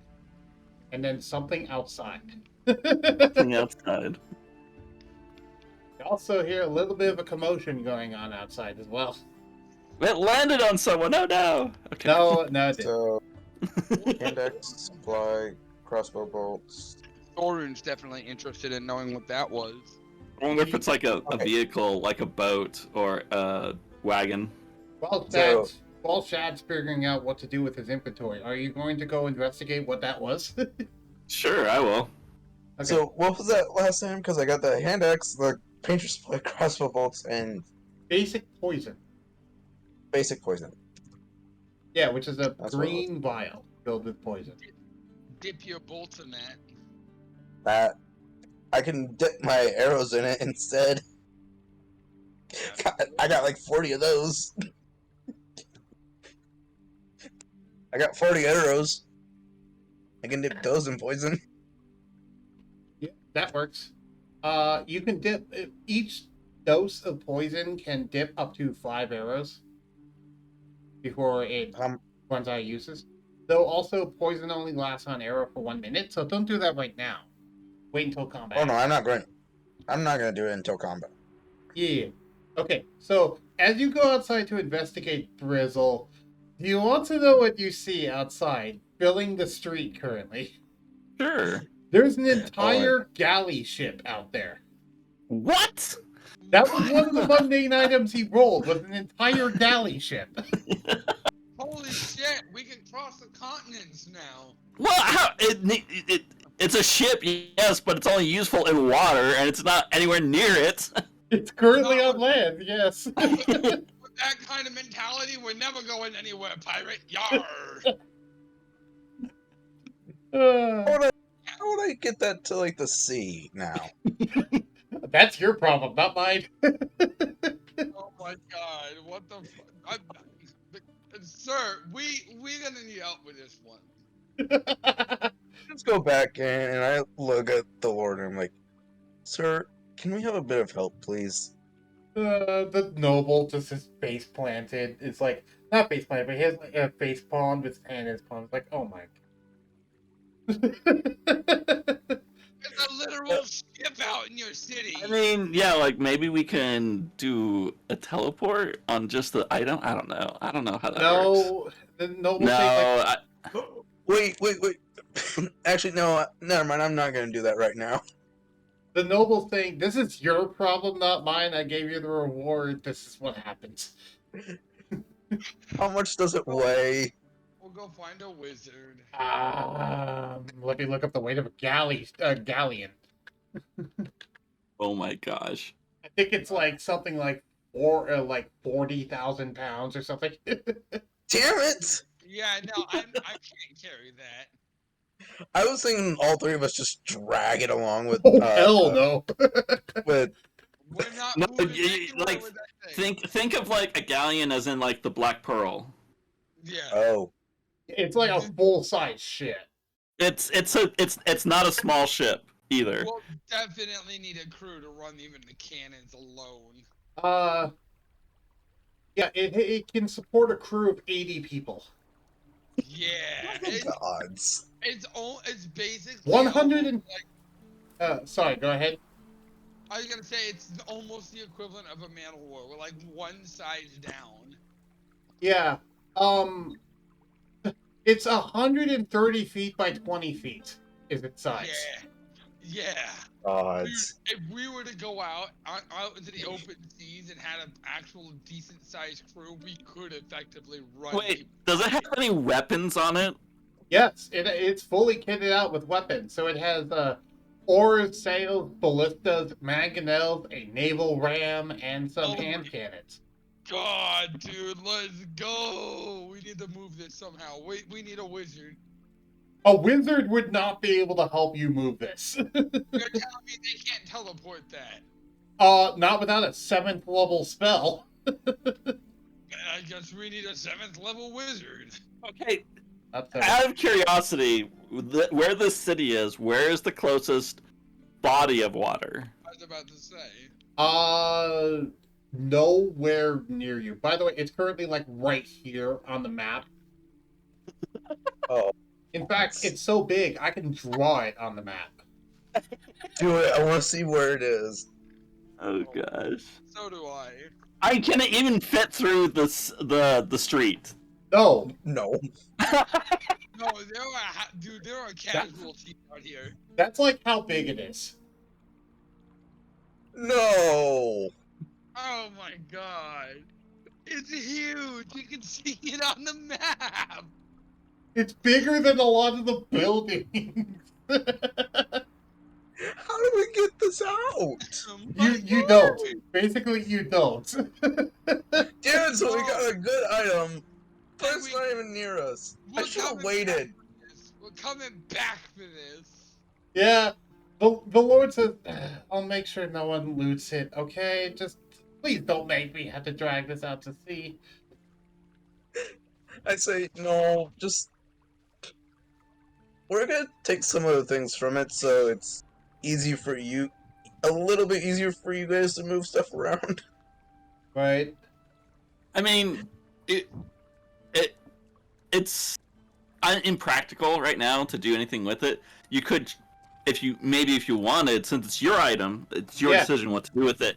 But you could, you may be able to cannibalize it to take some of the pieces and parts off and sell it, and then rebuy a ship. Yeah, the noble... and maybe take that money to the ocean and buy a ship there. But you probably won't get the same quality or the same size. Anyways.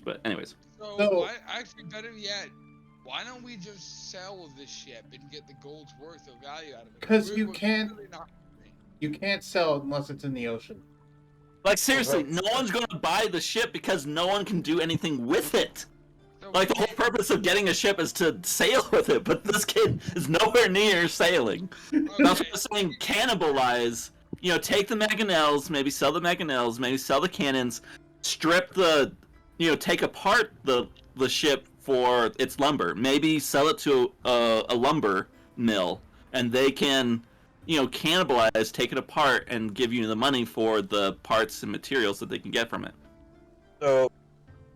So since he said it has ballistas, I was thinking we take the ballista, like some of the ballistas off, keep those for ourselves. For example, if we actually have to toss a ballista at something in the future, we got But that's not how ballistas. ballistas work. Well, okay, no, I'm just teasing. I was gonna say, last I knew, you could toss a ballista. You want just to have know to be what really the good full at it. cost for a galley would be, right? Yeah. Yes. 30,000 gold for a galley. What? Oh All right, my- we're cannibalizing the ship. Yeah, go cannibalize the ship. At this point, Keep We're in just mind, you still cannibalizing have the some loot boxes left to open. You haven't opened all of them. You've only opened shads and thorns. so open yours. Yeah. All right. Okay, what do I Actually- need to roll? You don't need to roll. You need to roll 2d4. We need to open yours, and then we need to open shortcakes. All right, that's Brizzle. So you have 1 uncommon item and 4 loot table rolls. Okay. Oh god, that item. Okay, I need to look up that then. Oh, wait, question. For my Bendore, how much would it sell for? Your what? The musician item that he got. Oh, if he sold it retail, that'd be 500 gold pieces. Can I just sell it now? Not literally right now. No. You need to find a market where you can sell it. Oh, damn. Also, I need to look up a certain item because you got a medal of muscle. Give that to Thorin. Give that to Thorin. Just the sound of it sounds like something that would be Thorin's use. Okay. So the following items is uncommon rarity, but can be... So, once every 24 hours, you can squeeze the metal tightly in the palm of your hand as an action. Doing so gives you advantage on strength checks and strength saving throws for 1 hour. So you can do that once every 24 hours. Okay. That was the item that you got. Darth said, yeah, we're going to cannibalize this motherfucker. Alright, now you get 4 loot table rolls. Here we go. See if we get more. Let's see if we get an airship this time. Wait, we, can we... we can strap the galleon onto the airship. Okay. Let me fly it! We'll fly it to the ocean. Yes! That will sell for its base value! Roll me 30d4. Oh Wait, I thought it was only 10. No, no, What? no, this is I'm for... pretty sure I'm rolling for like copper or silver. Actually, roll me 20d4 and then 10d4 separately. Yeah, you're rolling for 20d4 getting and a 10d4. certain number of silver pieces. Not 4d20. What did you say? I said 10. I 10. said 20d4 and 10d4. Okay. It's d4s, not d20s. D4. Yeah. 10. Or 20. 20 Yeah, D4. Then 10d. Okay, that's 52. And then what's the other roll? 10 D4, right? Okay, you got 52 copper pieces, 24 silver pieces, and now a mundane item. Let's see what mundane item you get. By the way, the galleon was a mundane item. You got an iron pot. Do you have a Okay. cooking pot? Just iron pot. I got Yeah. the most useful item, except now it's useless because it's on land.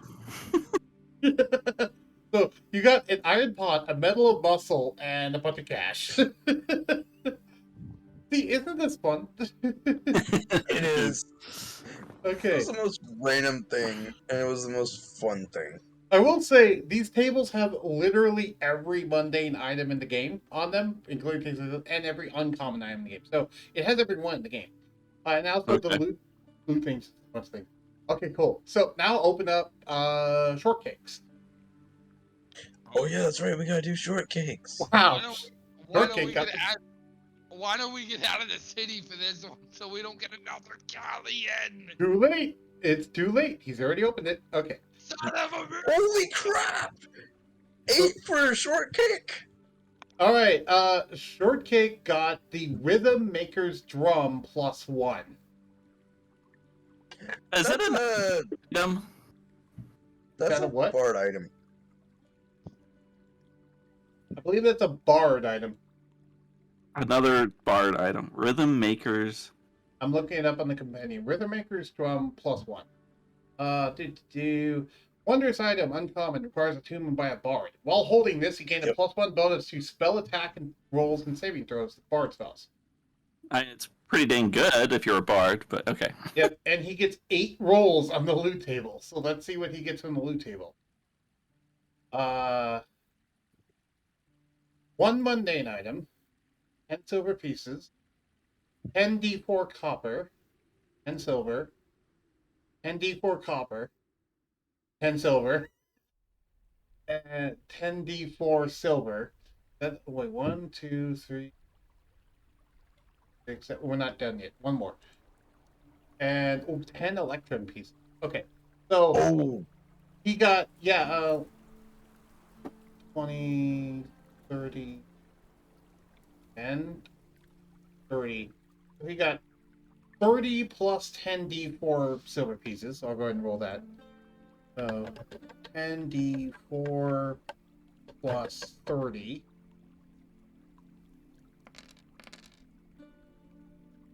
So they got 59 silver pieces.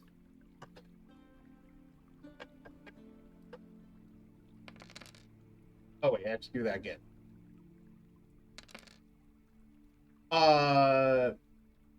49 copper pieces and 10 electrum pieces. And then a mundane item. Let's see what mundane item they get. A dart. Like a Okay. throwing dart.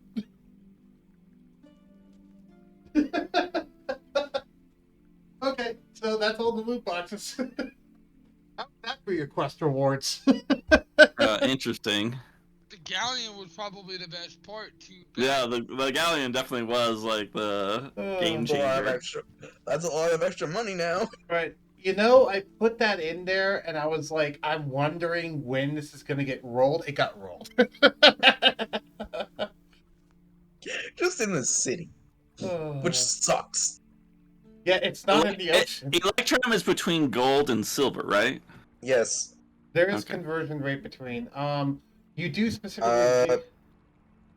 Last I checked, it was 50. 50 copper equals 1 electrum. Yes, but specifically, it's 10 copper equals a silver, 10 silver equals a gold, 10 gold equals a platinum, and then electrum is just. Electrum is worth half a gold piece. So No, 5 gold, pretty much. No, Yeah. electrum is worth half a gold piece, so 5 silver.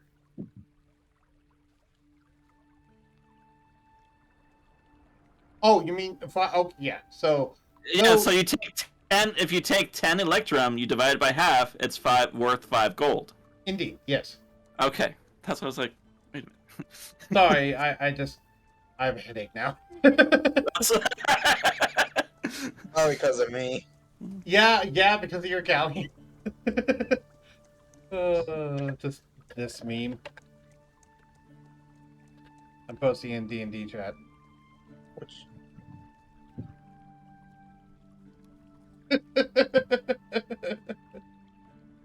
Uh, damn it, bud. But 10 copper equals 1 silver, is that right? Yes, so Yeah. you right now are not allowed to actually do the exchange. You'd actually have to go to a plate. If you do that, right now you just add in the raw numbers of what you have. I was just calculating in my mind regardless. Yeah, calculate in your mind. If you go to the journal under, I think it's handouts normal useful info or something like that. Handouts references normal useful info. There's a currency exchange thing.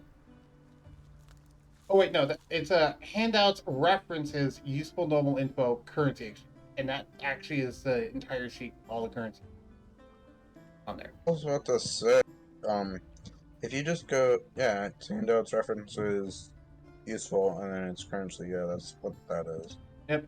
Also, for reference on just how much money that is, there's also a living expenses thing there, which you can do that to look at, like, how much does it cost for different things. For example, a gallon of ale is only 2 silver pieces. Wait, So, you guys want to go party with all your new money? no, not right now. Yes, we Oh. do.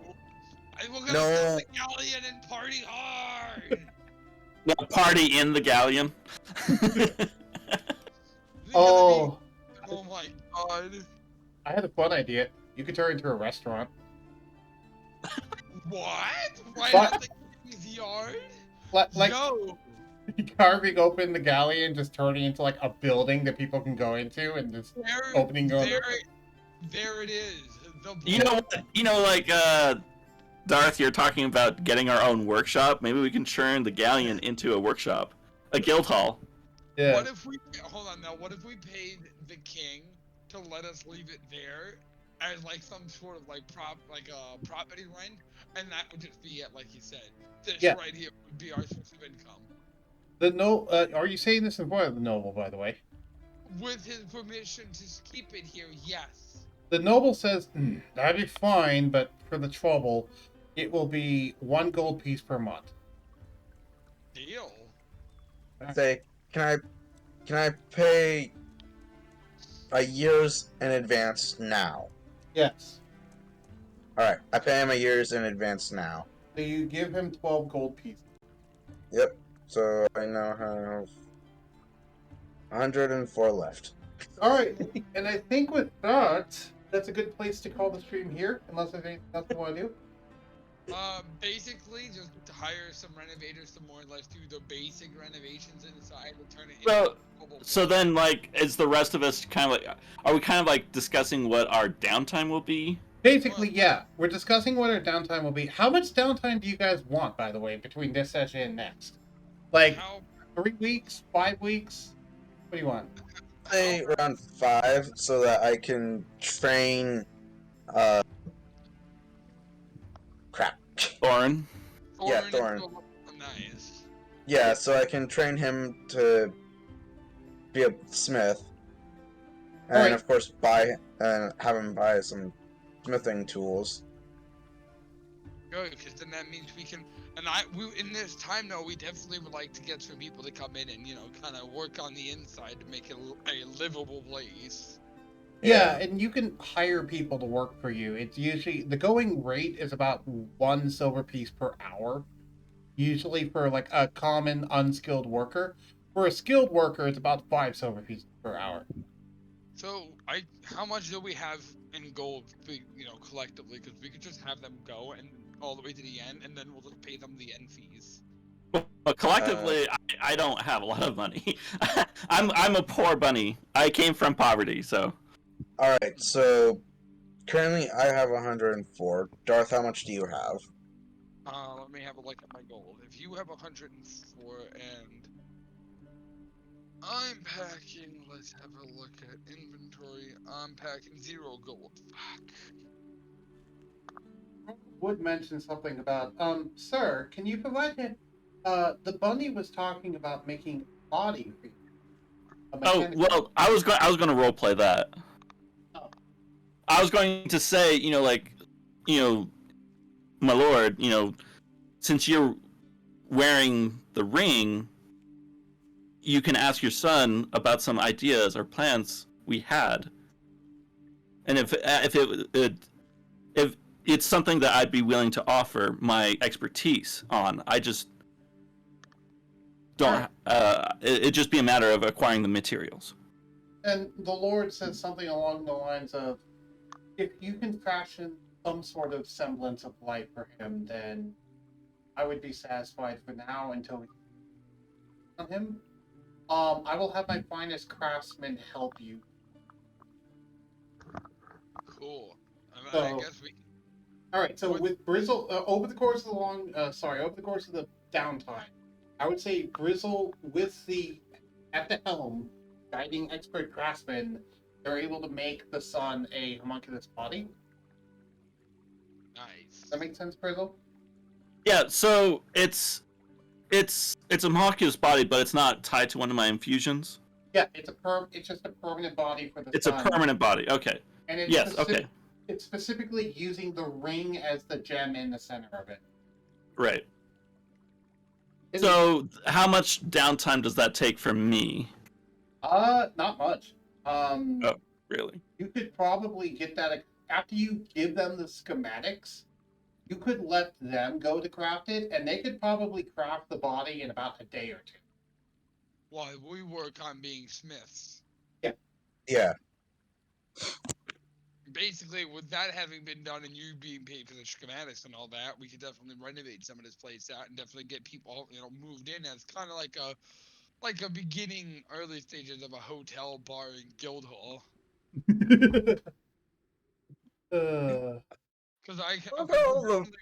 we'll definitely rent out some rooms, but obviously a good chunk of those will be Yeah. our rooms. Just make sure there's always room stocked. I love how the fact that the first game I joined, I managed to create a source of income. Oh, that's a good teammate right there. It's a sign of who I am as a DM. Welcome to my Yes. campaigns. I love this. Yep. You're welcome. I But no, figured basically we're turning a galleon that is worth 13k, and we're gonna turn around and bring up the value of up to like 400k. If not more. Probably. And you'd have a permanent new building in the city, basically. Right in front of And with permission from the Lord. basically turning this entire area into his own domain. Basically, how it currently works is that that you own the ship, and you're paying property tax for it to the Lord, which currently is 1 gold piece per month, and you paid him upfront. And basically, yeah, that's what it is. It's just he's getting property tax off you, but you're the one actually owning the ship and making the money, and doing it on his premises. And at the added benefit of him having a guild adventuring team on hand 24/7. Yeah, one that was proven to actually do well. And if we start doing well enough, we can hire out additional parties where even if we're gone on a big mission, he could hire out something else. Yep. So do you know what this sounds like? It sounds like you guys have built a home base to go back to. The Galleon. That's what Wait, what are we gonna name it? The Galleon. Oh, I know what you should name it. Wait, we could give it like a pirate name. Wait, Just we would all have to come up with this name. How about the Freebooters clan?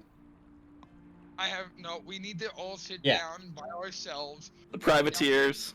Write down some names and then just start knocking them all out between 3 to 4 people and just come down to one name. All right, so over the course of the next 2 weeks, I'm going to let all of you figure out like the names as well as what you do during downtime.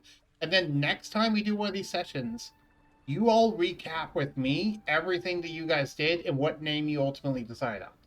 Does that sound good? Yeah. Yeah. Cool. Anything else before we wrap up the stream? Only other than we're partying. Yeah. So, what, you guys all get wasted at a bar? As a new established group that already has basically the foot workings of a basic bar right now, which would be all the way at the basement level, which would be like the bottom of the galleon. Oh, Dad, by the way, I do have rules written down for drunkenness. With the doors first opening on our first day, or within the weeks, our grand opening is a feast. I figured this wouldn't be in the weeks. I figured, like, after all of this happens, and as you're all making these plans, you're currently sitting in a tavern drinking. Pretty much. Thorn and the Artificer are sitting down on schematic time, writing up some shit for the bar and all that. Chad, would you be joining them? I don't know if you want to be drinking alcohol. It's up to you. I'm not gonna drink a lot of it, like little bits at a time, because, like, yes, as my You're not previous gonna job, get brazenly drunk. Not no, like the I'll dwarf be a over here. little, no, I'll be like a little tipsy, but enough where I can still fight or think clearly enough, Just so for, I'm still able to help. just for the DM's knowledge, all this meat that's being used is free of charge. The drinks that's on the bar, but all this meat is free of charge on our end. Yeah, for the most part, I figured that drinks are. Yeah, the drinks are being paid for by Charles right now, actually. And then all the meat we paid for all the meat we got, we just gave to the cooks and we're like, this is a party. You're gonna have your share, just Yep. go nuts. Yeah. So, okay. How many drinks do you think before we do at this party on this specific day? How many drinks do you think you're all going to have? Because I Thor Oh, Grizzle, I think like would he be able to get some wine? yes.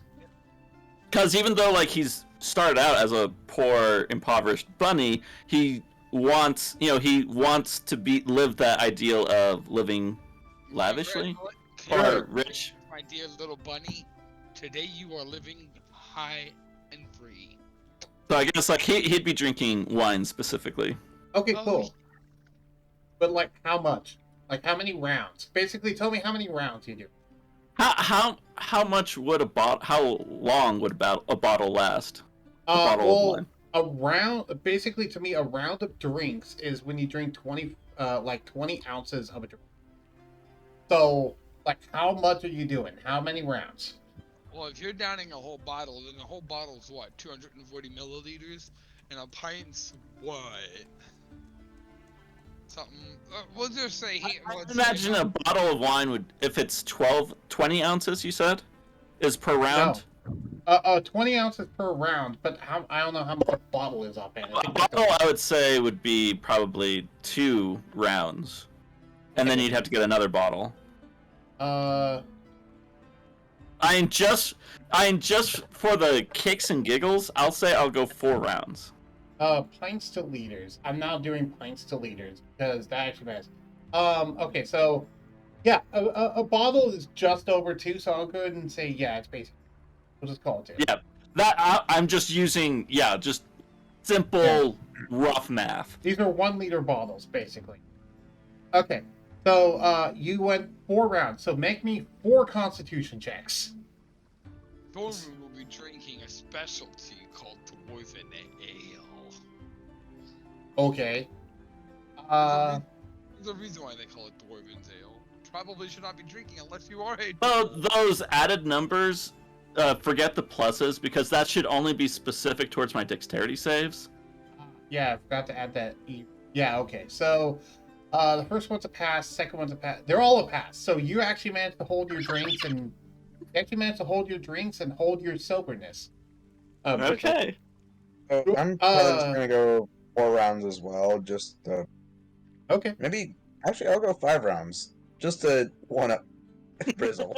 Okay. Make what? Thorun has recognized the challenge. Okay. Shad, make me 5 Constitution saves. Ah, damn it! The last one failed. Okay, so Wait, maybe. Oh wait, a Constitution save is if it's saved, it's more than 6, right? Because my con is 6. Yeah, so it already adds your bonuses to it. So you rolled a 2 plus 6 equals 8. So is that a pass or a fail? I'm about to get to that. Anyway, Uh-oh. so the first one's a pass, the second one's a pass, the third one's a pass, the fourth one's a fail, and the fifth one is a fail. So you are currently buzzed. Which means you take disadvantage on all dexterity-based checks and saving throws, but you have advantage on all strength-based checks and saving throws. Thorun, seeing a challenge, raises it by 10 drinks. So you go 15 rounds. Okay. Go ahead, boy. Make 15 Constitution saves.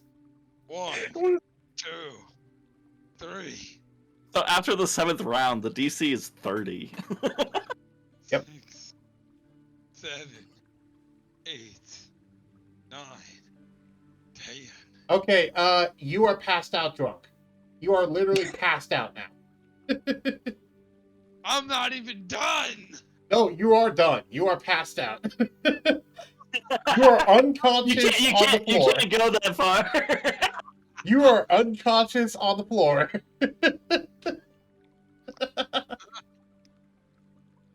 Because, Look okay, over at I've Thoron, been and I'm looking just at like, all of my rolls. here's the thing.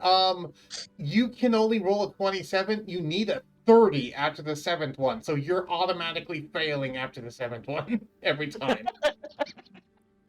So, okay, the first one is a pass. Second one's a pass. The third one's a pass.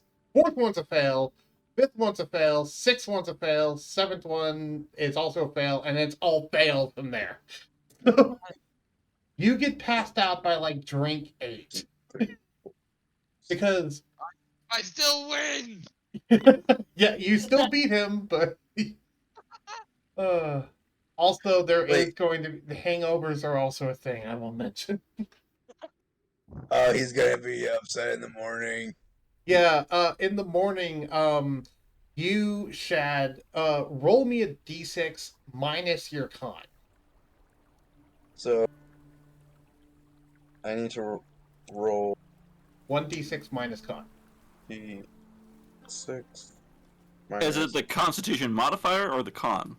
The Constitution modifier. Okay. So -3 because Yeah. my modifier is +3. 1d6 minus 3, so 1. So you are going to have a pretty bad hangover for 1 hour Aw, man. after your soberness comes back in. Thorun, roll me 1d12 minus your con modifier. 1d12 and roll minus.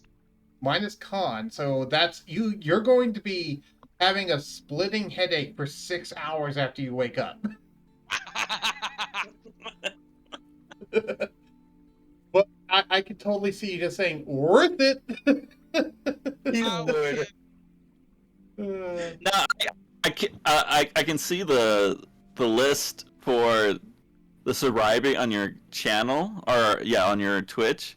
Yeah. But I can't see what the 5th one is. Like blackout and you get the poison condition, but what's the 5th one? Let me move the picture so we can see it. So the first effect is 0, sober. You haven't drunk. Whatever you have or haven't drunk isn't affecting you. Then it's tipsy. Then it's buzz, drunk, blackout. Let me read what all these effects are, just because I want to. I think they're pretty self-explanatory. Yeah, blackout drunk means that you have no memories of events during this phase, and you gain the poison condition. And then passed out is you gain the unconscious condition, so you just fall unconscious. Sleepy time. Yeah. So I like to think that you're like, as you drink the final drink, you're like, I win, and then you pass out on the floor. And you start drooling. Yeah. You can see it just. I mean, in my defense, we did just get done, Right. basically establishing ourselves, killing like a horde of fucking monsters, Dude, And not only that, but surviving a wolf attack. with the amount of times you've been near death in the past day or two, yeah, you deserve this. You deserve just drinking your heart out. You've been nearly dead 3 times now in the past 2 days. Yeah, I think I deserve a drink.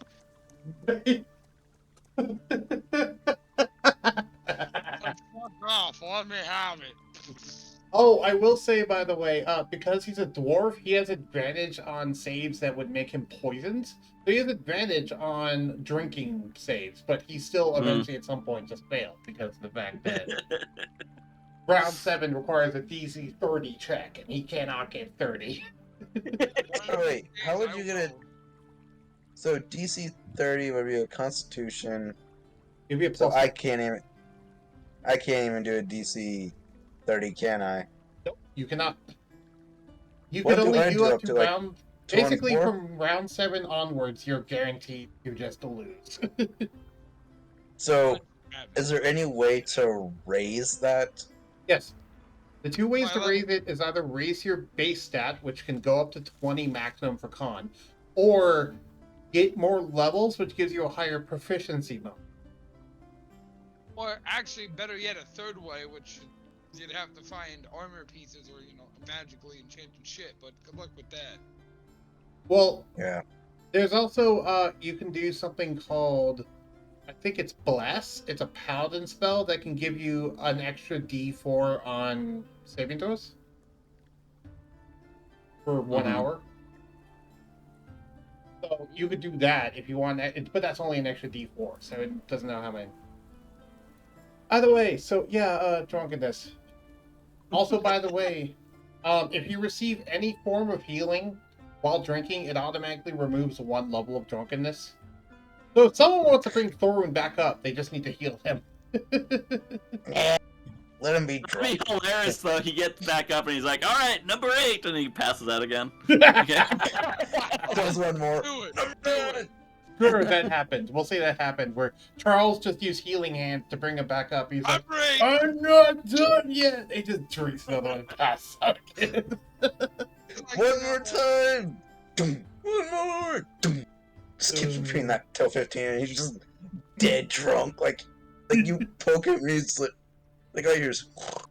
Bro, look, I've almost died like 15 times in the past 2 days. Let me just stay that way. Chad Black, you are able, if you would like to, you are actually able to sell your bard thing to the bard that is in the bar. I'll call it to him. He actually has 500 gold pieces on him, and he wants to buy it off of you. I'll sell it. Powerful Oh, Lord, I cool. think. So he takes that instrument that you have of an exquisite quality and basically just starts playing it instead of his normal instrument. And you now own 500 gold pieces. No longer that item. And I a now buff have from 604 gold. and a buff from how well he plays it. Yeah. Yeah, it's a super finely crafted item. It has a bunch of effects, but that doesn't matter. Because he isn't attuned to it yet, so he's just currently playing it. Okay, Yeah. cool. So, thank you everyone for watching, if indeed you still are. And I'm going to go raid somebody. See you all. Alright. Let's go raid someone. So that means the 3 of us need to sit down and figure out what we're doing and potentially come up with some floor designs. Because if it's a galleon, we definitely have a few decks we can turn into a bunch of shit. Yeah. Indeed. But we have more than enough space here to turn this into an effective guild hall. So You know yeah, what we should do? we could have like a bar, we could have an inn, and then like Well, workshop. A train. Well, not. So here's the thing. We can do, like you said, a bar, an inn, a workshop for like blacksmiths, tinkerers, artificers. So we can have one for each individually, so that none of them is bugging each other. So the artificers by themselves, or artificers. The blacksmiths are by themselves. The tinkerers can work in their own separate room and not be annoyed by other people when I'm trying to do very delicate tasks. here's Real how- quick, everyone remember what the raid message is. The bug nest has come to raid your pantry. Yep. So basically, how I imagined it would go, and this is kind of it's subject to change, because it's not just my place or your place, or even or Brizzle's place. It's now our place, so we have to kind of come up with an idea on how this would work. I was thinking the first 3 floors from the bottom of the galleon, because that's where we're gonna have to end from. That's where the entrance is. The first 3 floors is for the inn, which would include the tavern, the rentable rooms, and shops Yeah. and shit like that. The first 3 would be dedicated to that.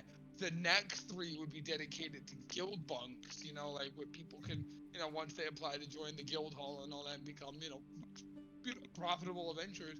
That's where they sleep. The next 3 Pain floors on your of side. that. The next 3 floors after And then that you begin are to just feel strictly weak. for the party members that are us. Like Rag the Child, Bogaron, me, Hi, Frank. Dad, You are now poisoned. shit like that. Poison. Sorry, my Well, baby. you say floors, but there's a main deck and there's a lower deck. Oh yeah. And Yeah, but in a galleon, if